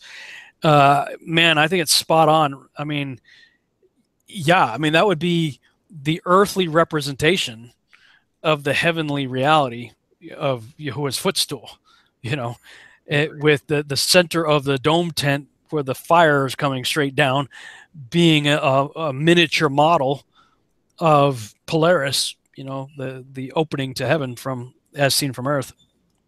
I want to give a quick shout out. I'm not going to name any names. I'm not going to name where I was at, but I was, Patricia and I and the kids were able to fellowship with you and some of the folks that you fellowship with on Shabbat. And, I just want to say the discussions there were deep and rich and edifying. Thank you for bringing that up. It was refreshing. Yeah. And in our fellowship, we get into the same discussions, but being in a new place with new people with new ideas, I'm not going to name names, but from the preteens to the teens, hammering this stuff out was just incredible. Yeah. I mean, our group is just amazing, and your own children also. Any of the families that we have encountered that have children that have either been raised up in Torah or are now coming up in Torah, they have a level of wisdom well beyond their years. And it's been a joy with some of the families that we meet with. I mean, even their younger ones. I mean, you're talking, 10-year-old or even below, who will sometimes take the reading. They'll read whatever the chapter, of the Torah portion or whatnot. These kids are sharp, man. They're really deep. But you brought out something in last week's Torah portion. I'm glad you just brought this up because I completely forgot. I wanted you to address it this week, and we're probably going to go late tonight, at least later than 10 o'clock because we still got to do Judges some more. But I want you to share the insight that you shared with us regarding John the Baptist last week. So, I was doing a little research and I ran across Matthew 3, 1-3, and it says, "In those days, John the Baptist came preaching in the wilderness of Judea, saying, 'Repent, for the kingdom of heaven has come near.' This is he who was spoken of through the prophet Isaiah, a voice of one calling in the wilderness, prepare the way for Yahweh, or prepare the way for the Lord, make straight I started thinking about John the Baptist and who is this guy, right? Yeah, who's this crazy guy out in the woods eating bugs? And why are people going to this guy to get baptized? What's he think he's doing anyway? What's the deal with John the Baptist? So I come across Luke 1:5, and it talks about his parents. His dad being the high priest that year, and his mom being from the line of Aaron. And I'm going, was he the true high priest? We see Caiaphas and Ananias there, acting Roman appointed Levite priest. And I was thinking, does Yahweh see them as legitimate? Because I've always heard the story where Caiaphas rips his clothes in the temple, and the priesthood switches to Yeshua right then and there. And I'm going, is that really when it happened? If Yahweh's not seeing these chaps like a legitimate high priest, when did it happen? And I went back and I started thinking about it, and I thought when Yeshua was baptized by John the Baptist is when the priesthood went from John to Yeshua, that John started to decrease and Yeshua started to increase. And his ministry just boomed from there on out. He was healing, he was saving, he was ministering to. He's raising the dead. He's making trees wither away. Just everything you can possibly imagine. So I was looking at the priesthood, and John was a descendant of Aaron from both his mom and his dad. And these are just some of the notes I wrote down. The Gospel of Luke makes that a special point in Luke 1:5. And John didn't use wine. This offer conjecture that this was because John was a Nazarite. However, the qualifications for being a Nazarite, not cutting the hair, not being defiled by dead person, are never mentioned in the passages concerning John. The abstinence from wine, on the other hand, was also a command of the high priest. And the Lord spake unto Aaron, saying, do not drink wine nor strong drink, thou nor thy sons with thee, when ye go into the tabernacle of the congregations, lest ye die. It shall be a statute for you throughout your generations. In Leviticus 10:8-9, I went, wow, this is John. And I'm thinking that he was legitimately a high priest. And you see him and Herod bantering back and forth. Herod knew who John was. Not only was he a prophet and he was scared of him, but he was supposed to be the high priest in the temple. And it was like Rome just banished him. Though Yahweh used him in the wilderness to usher in Yeshua, but only a high priest could do that. To transfer the priesthood from the Levitical line to Yeshua as our high priest. And so I started thinking that out, and I brought that up, and I was like, the more I look into it, the more I see. The prophecy of Malachi has 3 references into a messenger. The first instance is referring to the state of the priesthood. For priests' lips should keep knowledge, and they should seek the Torah at his mouth, for he is a messenger of Yahweh's of hosts. That's Malachi 2:7. That's John. The second reference is to John and the messenger of the covenant of Yeshua. Behold, I will send my messenger, and he shall prepare a way before me, and Yahweh whom he seek, ye shall suddenly come to his temple, and even the messenger of the covenant, Malachi 3:1. That the word in all 3 instances refers to the priest instead of one, John being the odd man out. And I'm thinking, man, Yahweh did a whammy on the priesthood that was appointed by Rome and completely blinded everybody from it. And it was like when I realized this, I'm going, was he the high priest? Was he the legitimate high priest? Yeah, we in the course of the dialogue, something came up with was it Josephus or somebody recorded how that scripture that what was it in Luke, where Jesus says, from the righteous blood of Abel to Zechariah, who you killed between the altar and whatever. Right. I forgot the exact scripture and the reference.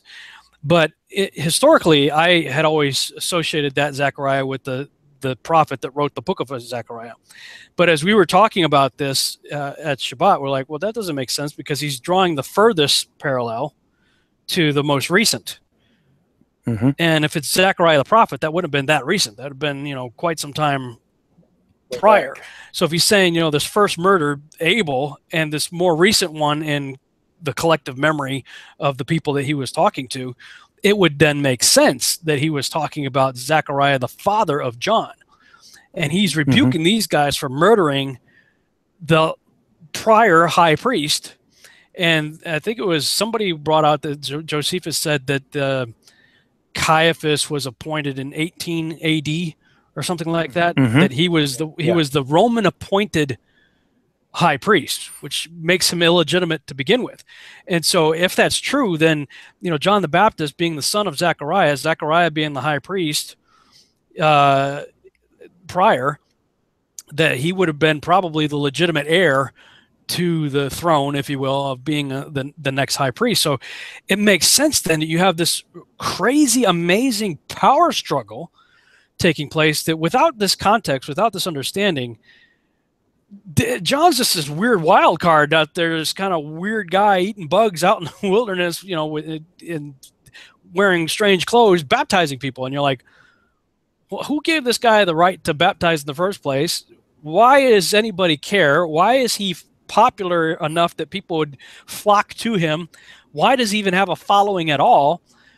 Like, none of that makes any sense at all, unless you realize he was probably being groomed to be the next high priest. His dad is murdered, and then the Romans bring in a usurper, and, you know, but he's the legitimate heir, if you will. And he was legitimate to rebuke Herod. Yeah. He had the authority to rebuke him. And that's what's so crazy. If your theory is true, and I'm coming more and more on board with it. I've never heard it before. I've never heard anybody else propose it. Maybe others have. I've just never heard of it. And when you brought it out, all the light bulbs started clicking in my head. I'm going, wow. Because then all the tension that he has, and then of course him getting eventually beheaded and the whole deal, and why they hate the guy so much. I mean, if he's just some crazy wild man, why would he be enough of a threat to anybody in the position of royalty? Nobody would care. Luke 11:51. It talks about you know, from the blood of Abel to the blood of Zechariah, who perished between the altar and the sanctuary. And in the Strongs, Zechariah is mentioned as John the Baptist's dad. Wow. But see that, and I've got to do a little bit more digging, because you can't really trust. You've got to get more sources to back that. But as of right now, I'm still working on it, because it's amazing. The relationship between the high priest, the legitimate high priest, would have come from a bloodline, and his parents were bloodline Levitical priests, his mother and his dad. And his dad was the last to go into the Holy of Holies on Day of Atonement to make atonement for Israel. And I'm going, that was his dad. And the only way that the priesthood could switch was from John to Yeshua. And that whole trial that Yeshua went through was illegitimate. It was a mock trial, the whole deal. Yeah. Yeah. And the only one that could do it would be John. That was powerful, man. Yeah, I think you make a very, very good case for it. Well, still working on it, and I still get excited every time I start talking about it.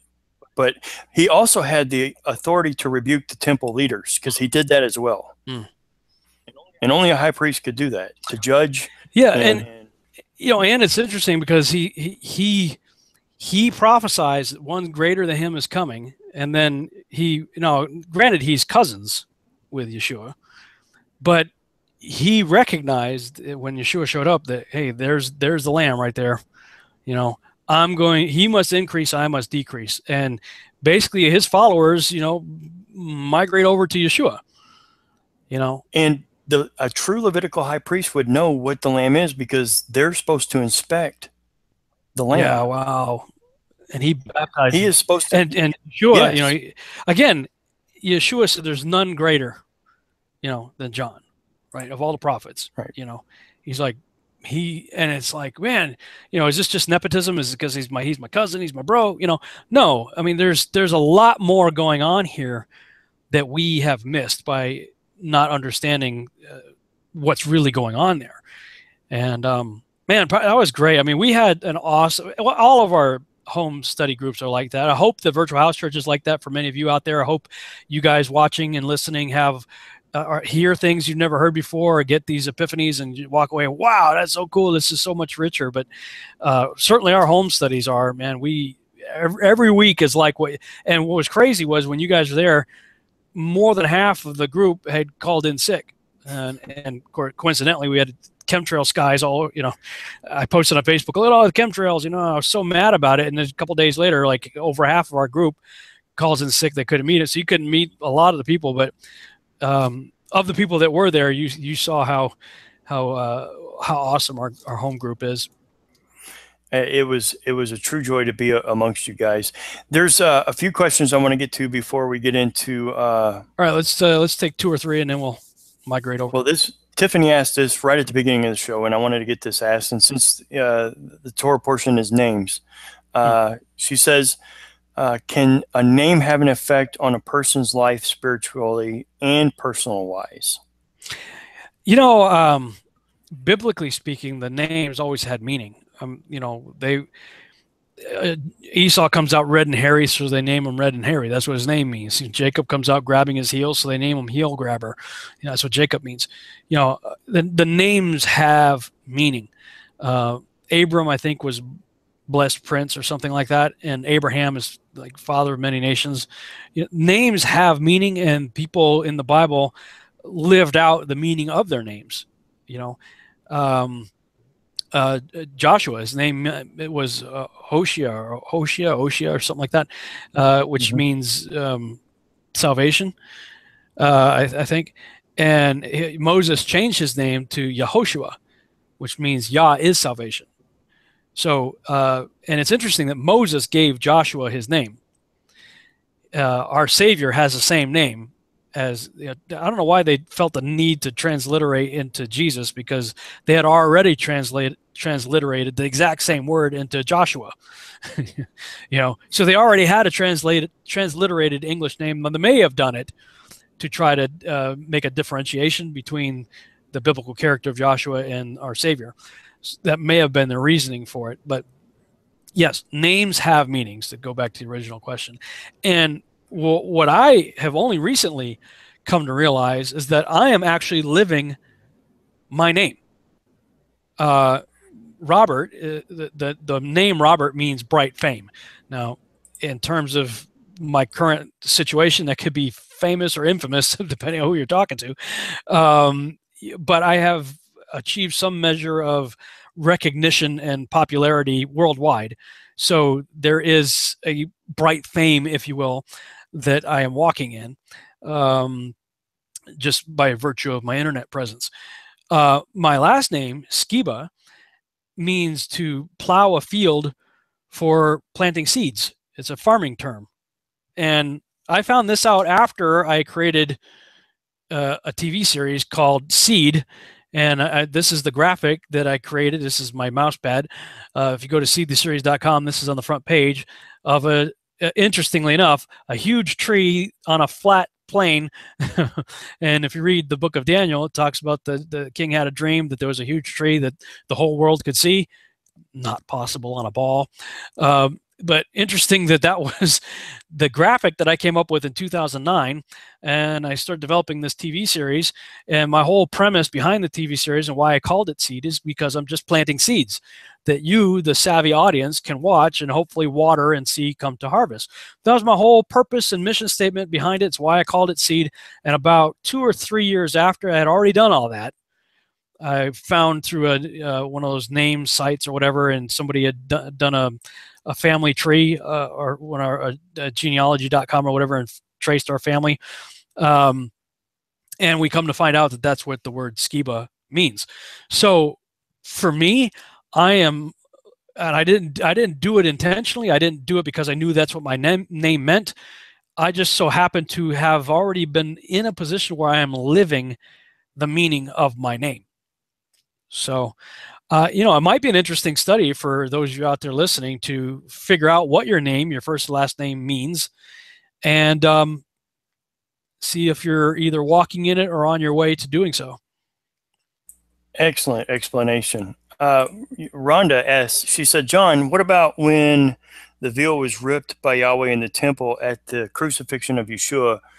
Was that when the high priest changed to Yeshua? Yahweh rent his temple garment because of the death of Yeshua, and now the order of Melchizedek began with Yeshua. Ron, I'm still studying this out, and that's a good point. I don't know if I'd have to look at why the temple, again, relook at that, look at John, and actually look at the Levitical priesthood and a lot of the instructions that Yahweh gave to them and what made them priests and why they were who they were and why they did what they did and what it would mean if that ripped. I don't know if it was part of the earthquake that happened then or the weather, because I mean it probably got crazy up there at his death. I mean, absolutely nuts. So I'll have to look at that, and if you message me, I'll get back with you on that one.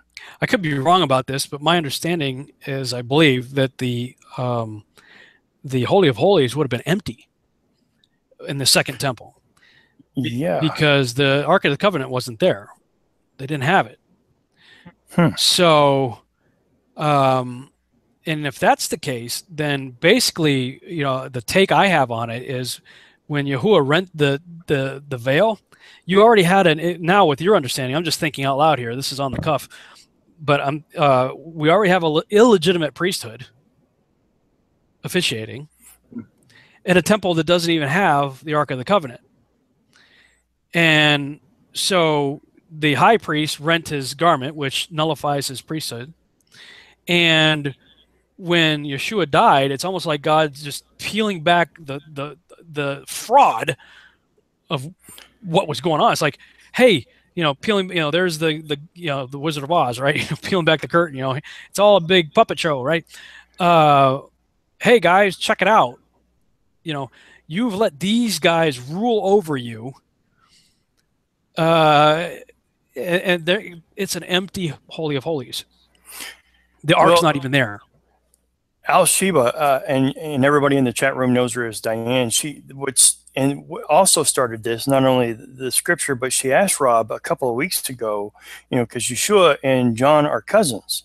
So therefore he's related to John the Baptist and related to his mom and dad through his mom. And I'm going, okay, so they're related. What other special thing? Because Yeshua held John in high regard. Mm-hmm. I mean, high regard. Mm-hmm. And he didn't, for Levitical priest, and we saw the priest of that day, and the Roman appointed, the Pharisees, the Sadducees, the scribes, the lawyers, and we saw how he dealt with them. But when it came to John, it was, he had high regard for him. And so what was special about him? So I dug, and that's what I came up with. But I have to look in that veil. You're right. Peeling back to Holy of Holies, and nothing's there. Mm-hmm. It's a fraud. Yep. Interesting. All right, I'm going to try to get one or two more questions in. Let's do one more, just because we're going to get kind of late here. I don't know how long the judge's portion is.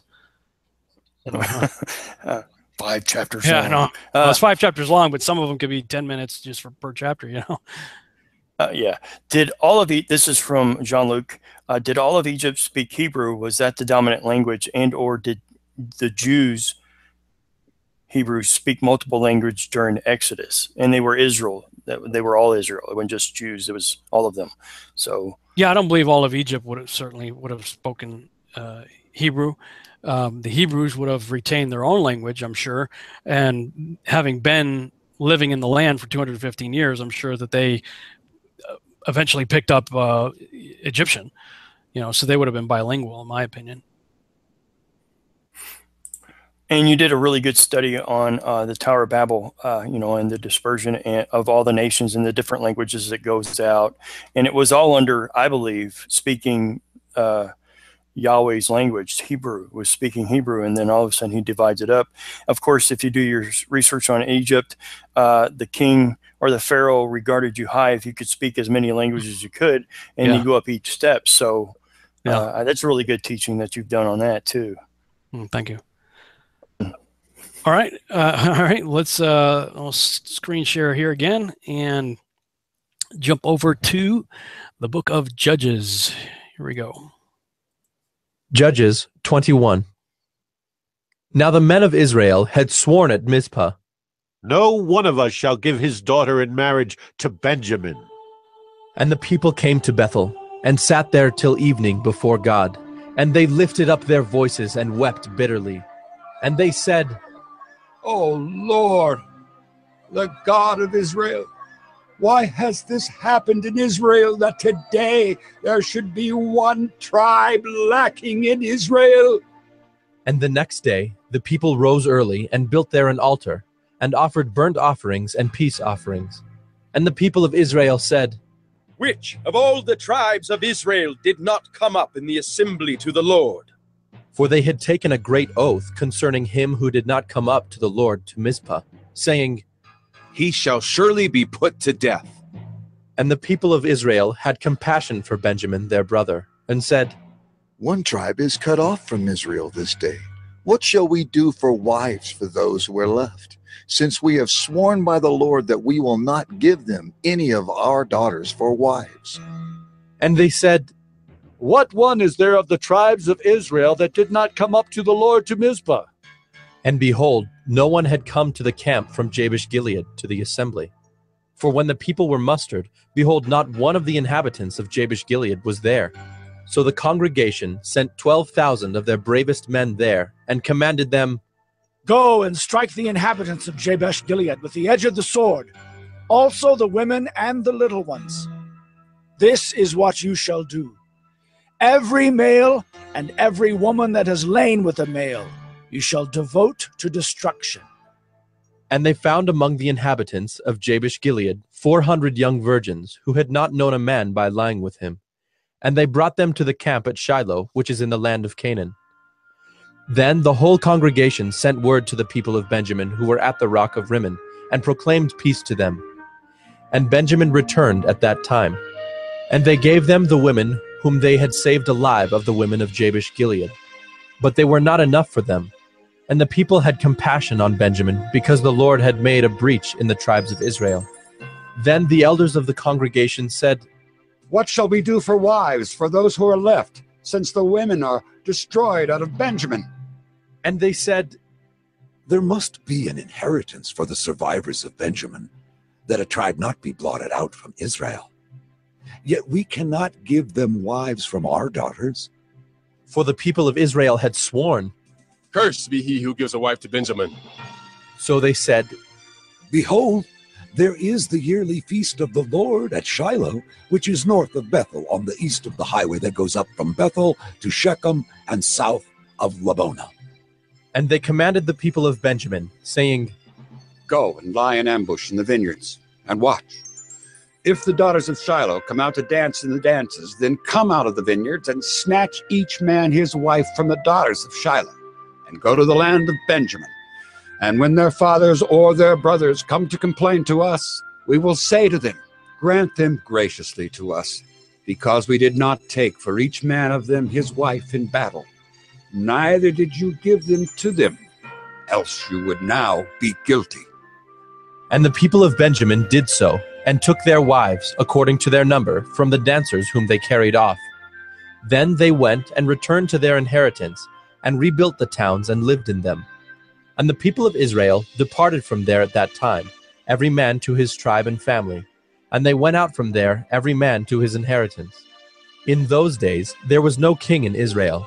Everyone did what was right in his own eyes.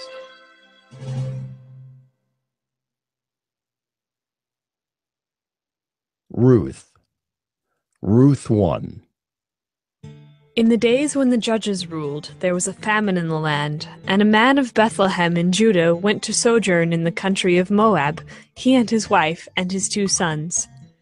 The name of the man was Elimelech, and the name of his wife Naomi, and the names of his 2 sons were Mahlon and Kilian. They were Ephrathites from Bethlehem in Judah. They went into the country of Moab and remained there. But Elimelech, the husband of Naomi, died, and she was left with her 2 sons. These took Moabite wives. The name of the one was Orpah, and the name of the other Ruth. They lived there about 10 years, and both Mahlon and Kilian died, so that the woman was left without her 2 sons and her husband.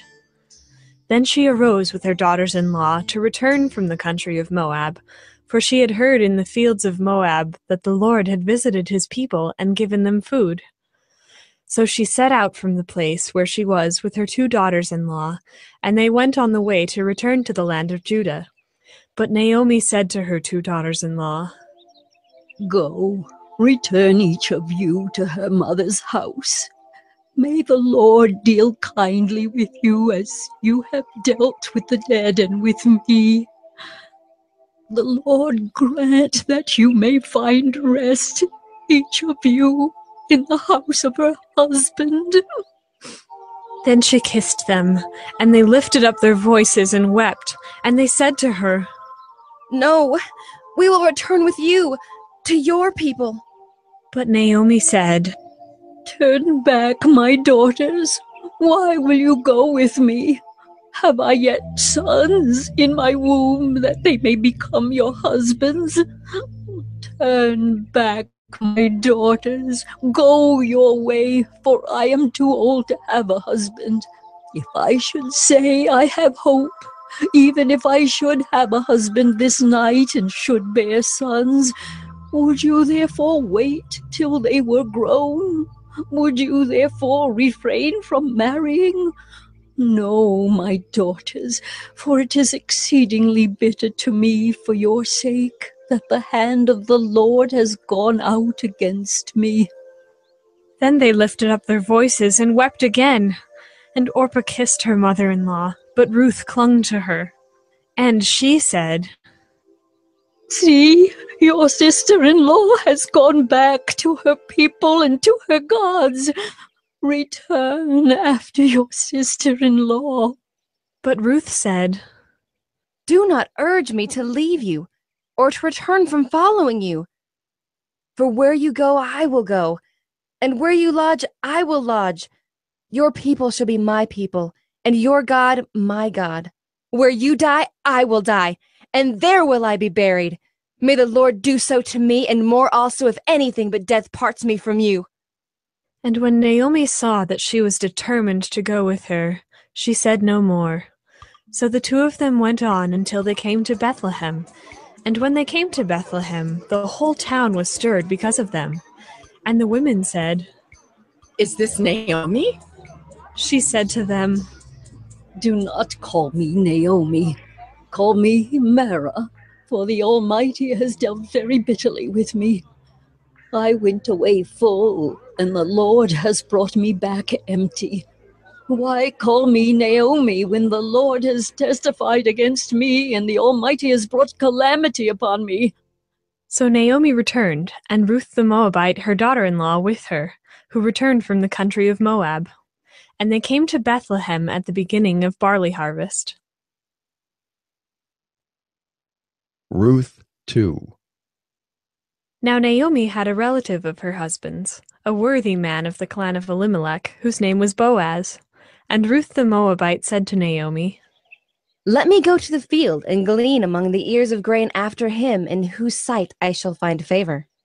And she said to her, Go, my daughter. So she set out and went and gleaned in the field after the reapers. And she happened to come to the part of the field belonging to Boaz, who was of the clan of Elimelech. And behold, Boaz came from Bethlehem, and he said to the reapers, The Lord be with you. And they answered, The Lord bless you. Then Boaz said to his young man who was in charge of the reapers, Whose young woman is this? And the servant who was in charge of the reapers answered, She is the young Moabite woman who came back with Naomi from the country of Moab. She said, Please let me glean and gather among the sheaves after the reapers. So she came, and she has continued from early morning until now, except for a short rest. Then Boaz said to Ruth, Now listen, my daughter. Do not go to glean in another field or leave this one, but keep close to my young women. Let your eyes be on the field that they are reaping, and go after them. Have I not charged the young men not to touch you? And when you are thirsty, go to the vessels and drink what the young men have drawn. Then she fell on her face, bowing to the ground, and said to him, Why have I found favor in your eyes, that you should take notice of me, since I am a foreigner? But Boaz answered her, All that you have done for your mother-in-law since the death of your husband has been fully told to me, and how you left your father and mother and your native land and came to a people that you did not know before. The Lord repay you for what you have done, and a full reward be given you by the Lord, the God of Israel, under whose wings you have come to take refuge." Then she said, I have found favor in your eyes, my lord, for you have comforted me and spoken kindly to your servant, though I am not one of your servants. And at mealtime, Boaz said to her, "Come here and eat some bread and dip your morsel in the wine." So she sat beside the reapers, and he passed to her roasted grain. And she ate until she was satisfied, and she had some left over. When she rose to glean, Boaz instructed his young men, saying, "Let her glean, even among the sheaves, and do not reproach her.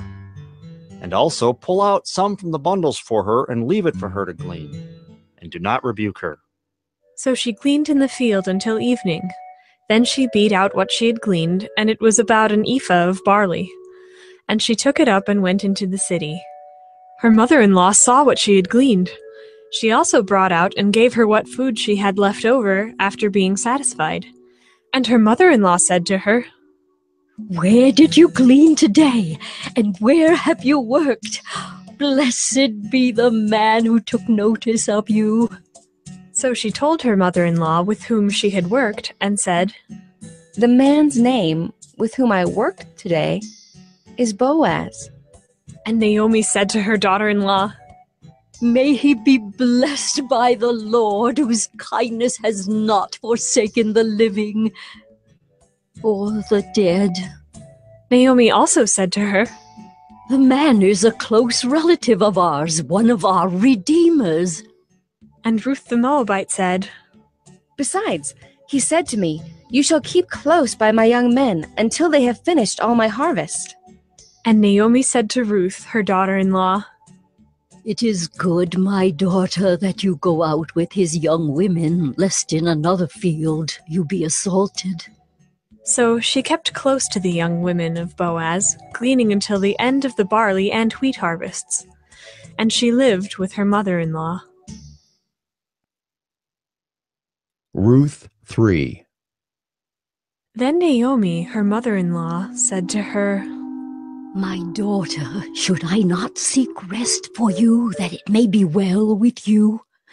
Is not Boaz our relative, with whose young women you were?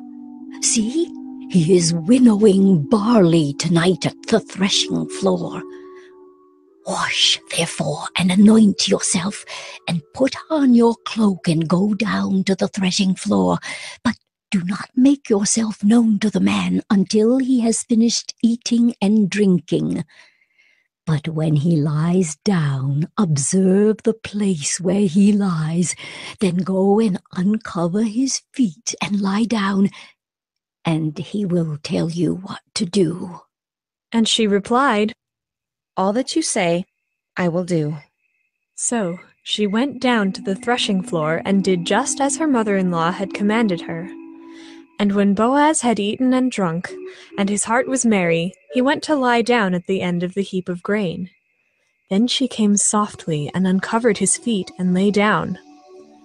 At midnight, the man was startled and turned over, and behold, a woman lay at his feet.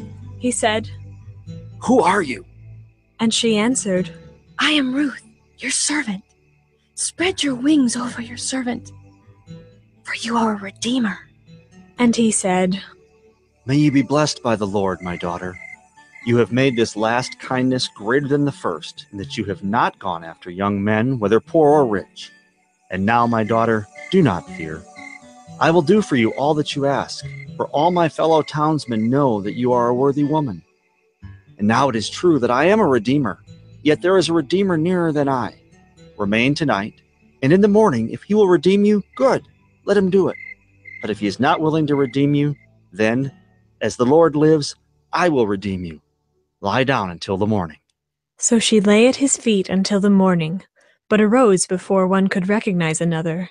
And he said, "Let it not be known that the woman came to the threshing floor." And he said, "Bring the garment you are wearing and hold it out." So she held it, And he measured out 6 measures of barley and put it on her. Then she went into the city.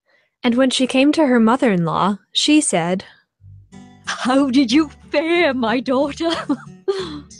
Then she told her all that the man had done for her, saying, "These 6 measures of barley he gave to me, for he said to me, 'You must not go back empty-handed to your mother-in-law.'" She replied, "Wait, my daughter, until you learn how the matter turns out, for the man will not rest, but will settle the matter today." Ruth 4. Now Boaz had gone up to the gate and sat down there. And behold, the Redeemer, of whom Boaz had spoken, came by. So Boaz said, "Turn aside, friend. Sit down here." And he turned aside and sat down. And he took 10 men of the elders of the city and said, "Sit down here." So they sat down. Then he said to the Redeemer, Naomi, who has come back from the country of Moab, is selling the parcel of land that belonged to a relative, Elimelech. So I thought I would tell you of it and say, buy it in the presence of those sitting here and in the presence of the elders of my people. If you will redeem it, redeem it. But if you will not, tell me, that I may know. For there is no one besides you to redeem it, and I come after you. And he said, I will redeem it. Then Boaz said, The day you buy the field from the hand of Naomi, you also acquire Ruth, the Moabite, the widow of the dead, in order to perpetuate the name of the dead in his inheritance. Then the Redeemer said, I cannot redeem it for myself, lest I impair my own inheritance. Take my right of redemption yourself, for I cannot redeem it. Now this was the custom in former times in Israel concerning redeeming and exchanging. To confirm a transaction, the one drew off his sandal and gave it to the other, and this was the manner of attesting in Israel. So when the Redeemer said to Boaz, Buy it for yourself, he drew off his sandal.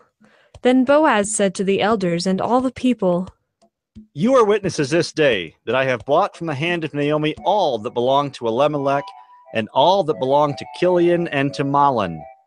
Also Ruth the Moabite, the widow of Mahlon, I have bought to be my wife, to perpetuate the name of the dead in his inheritance, that the name of the dead may not be cut off from among his brothers and from the gate of his native place.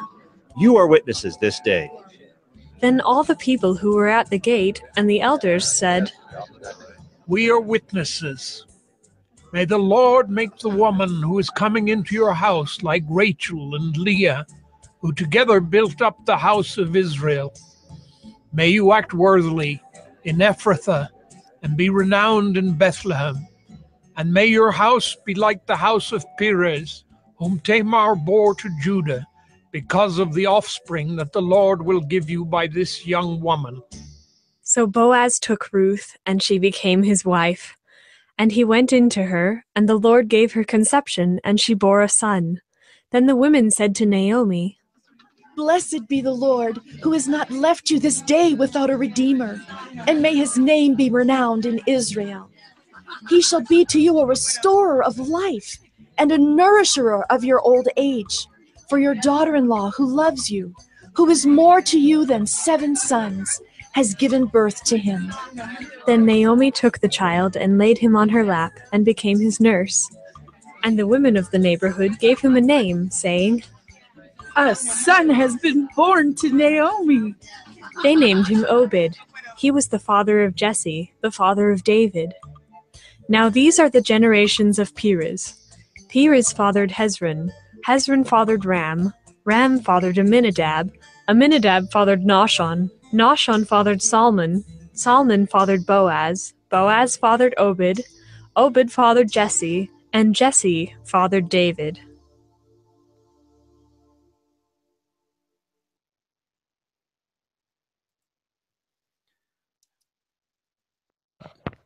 All right. Wow, we got quite the story there, actually, for ending in Judges and all of Ruth right there. That's pretty cool, the way that worked out. A Moabite in the line of Yeshua. Yeah, that one's always tripped me up a bit. Well, talk about grafting in. That's He's the master. That's a major grafting in right there. Yep. People were talking about names in the chat room as Ruth was starting, and they were looking up Ruth's name and Naomi's name. Pleasantness is Naomi, pleasantness, delight. And then Ruth is companion, friend. And then Boaz is swiftness. I thought that was interesting. This is the book people need to check out. You can also look it up online. There's a website that has everything that's in this book for free on the website, but it's a dictionary of scripture proper names by J.B. Jackson. And all it is all the names in the Bible and the meanings of their names. As you can tell, it's a really short book, but a great resource, probably the best $5 I ever spent. But again, it's also online for free. So if you just did a Google for dictionary of scripture proper names, J.B. Jackson, you should be able to find the online resource. So that'll help you definitely with the biblical names. I don't know how much it'll help you with modern names, but good resource there. Some good insights people are sharing. That's cool, man. Nathan asked, Rob, have you considered that sounds might have meaning? Sounds? Sounds. Sure. Yeah. Well, Yahweh spoke, and here we go. Here we are. Well, we already know that certain frequencies of sound have abilities to do things. I mean, some even say that certain sound waves can levitate objects. So, yeah, I mean, sound waves, frequency, it's all important. And others, in fact, I think this came up at our home fellowship last week. Somebody was talking about the Hebrew letters themselves had a frequency. I don't remember the rest of the context of that conversation, but the short answer would be yes. Patricia just texted me like really quick. She said the word for covering in Ruth 3 verse 9 is the same word in Malachi 4:2 when Yeshua is prophesied to come bearing healing in his wings. That's interesting. Cool. I don't know. We are barreling down on 11:15 here. I know it's getting late over there. Have any final thoughts on Ruth or on what's been discussed tonight? No, I'm excited that we're doing this. That we're just kind of trying to plug our way through the rest of the Bible here, and I'm going to go back and look at Ruth 1 again for a second. Okay, yeah, Ruth 1:1. In the days when the judges ruled, there was a famine in the land, and a man of Bethlehem in Judah went to sojourn in the country of Moab. He and his wife and 2 sons. So we have this weird situation in the last chapter of Judges where they make this vow where you can't marry a Benjamite and all this kind of stuff, and so many of the things that take place are way outside of our 21st century Western culture. So, it doesn't surprise us that some of this stuff kind of makes the hair on the back of your neck stand up the way things go. And, you kind of like, what's up with that? We got to take our 21st century American mindset and put it aside when we're reading some of these things. But I do find it interesting that was the last chapter in Judges and happened to be the first portion that because we're doing 5 chapters at a time, that we happen to read, and how it segues perfectly into Ruth 1. Like that, and so and then we got through the entire book of Ruth in one sitting here because there's only 4 chapters. So and that brings us all the way up. So we've here we're doing the Exodus. We're starting Exodus, and so we're in Moses time frame and stuff like that. After the Torah, we have the conquest of Joshua. Then we have a snapshot, cliff note of the time period of the Judges, and then we get to Ruth, and that brings us right up to David. And things sort of start to ramp up into high gear from that point forward. So we start next week with 1 Samuel. So that's exciting. 1 Samuel is going to be exciting. Exactly. And you're right. Yeshua said, you got to come to him as a little child. And that has a lot of meaning, bright-eyed, open mind, and ready to unlearn what you've learned and relearn his ways. Yeah, that theme of coming like a child has come up a few times this week for us here in the Skiba household.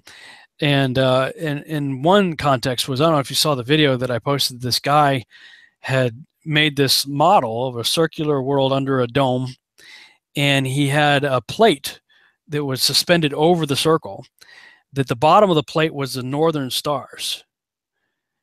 in what we call the northern hemisphere. The stars that we can see in the so-called northern hemisphere was on the bottom of the plate.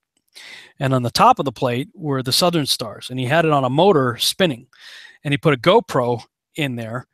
And he said, you know, here's the firmament, right? Well, the Bible describes the firmament as a cast metal mirror in the book of Job.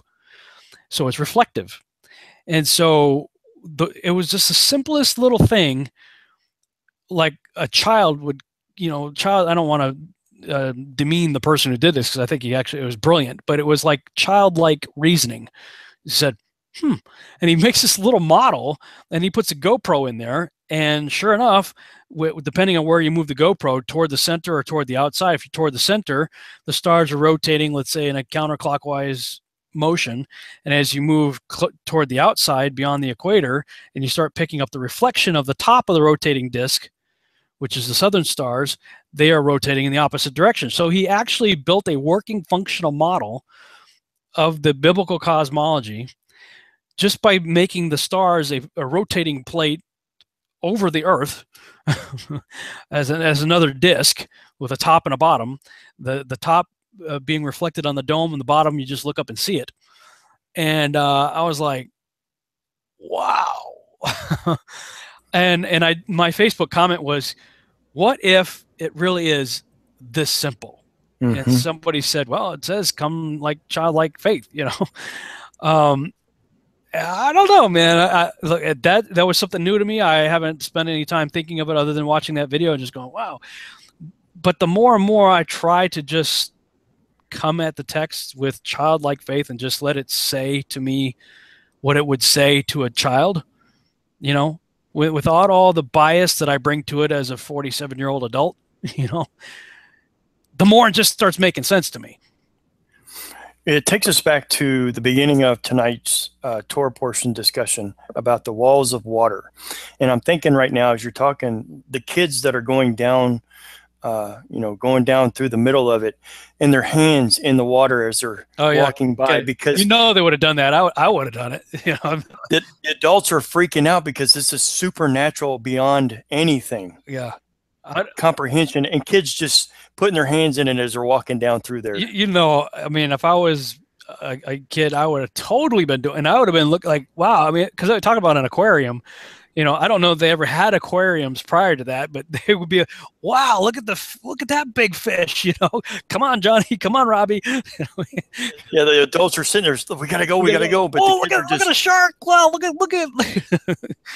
You know? And you could see Yeshua just smiling. Yeah. Look what I'm doing. Yeah. So yeah, like a child. Yeah, you know, and along those lines was because we know that God is described as a consuming fire and stuff like that. And, you know, it says, the angel of the Lord comes down, and we see that this pillar of fire comes down and is leading them.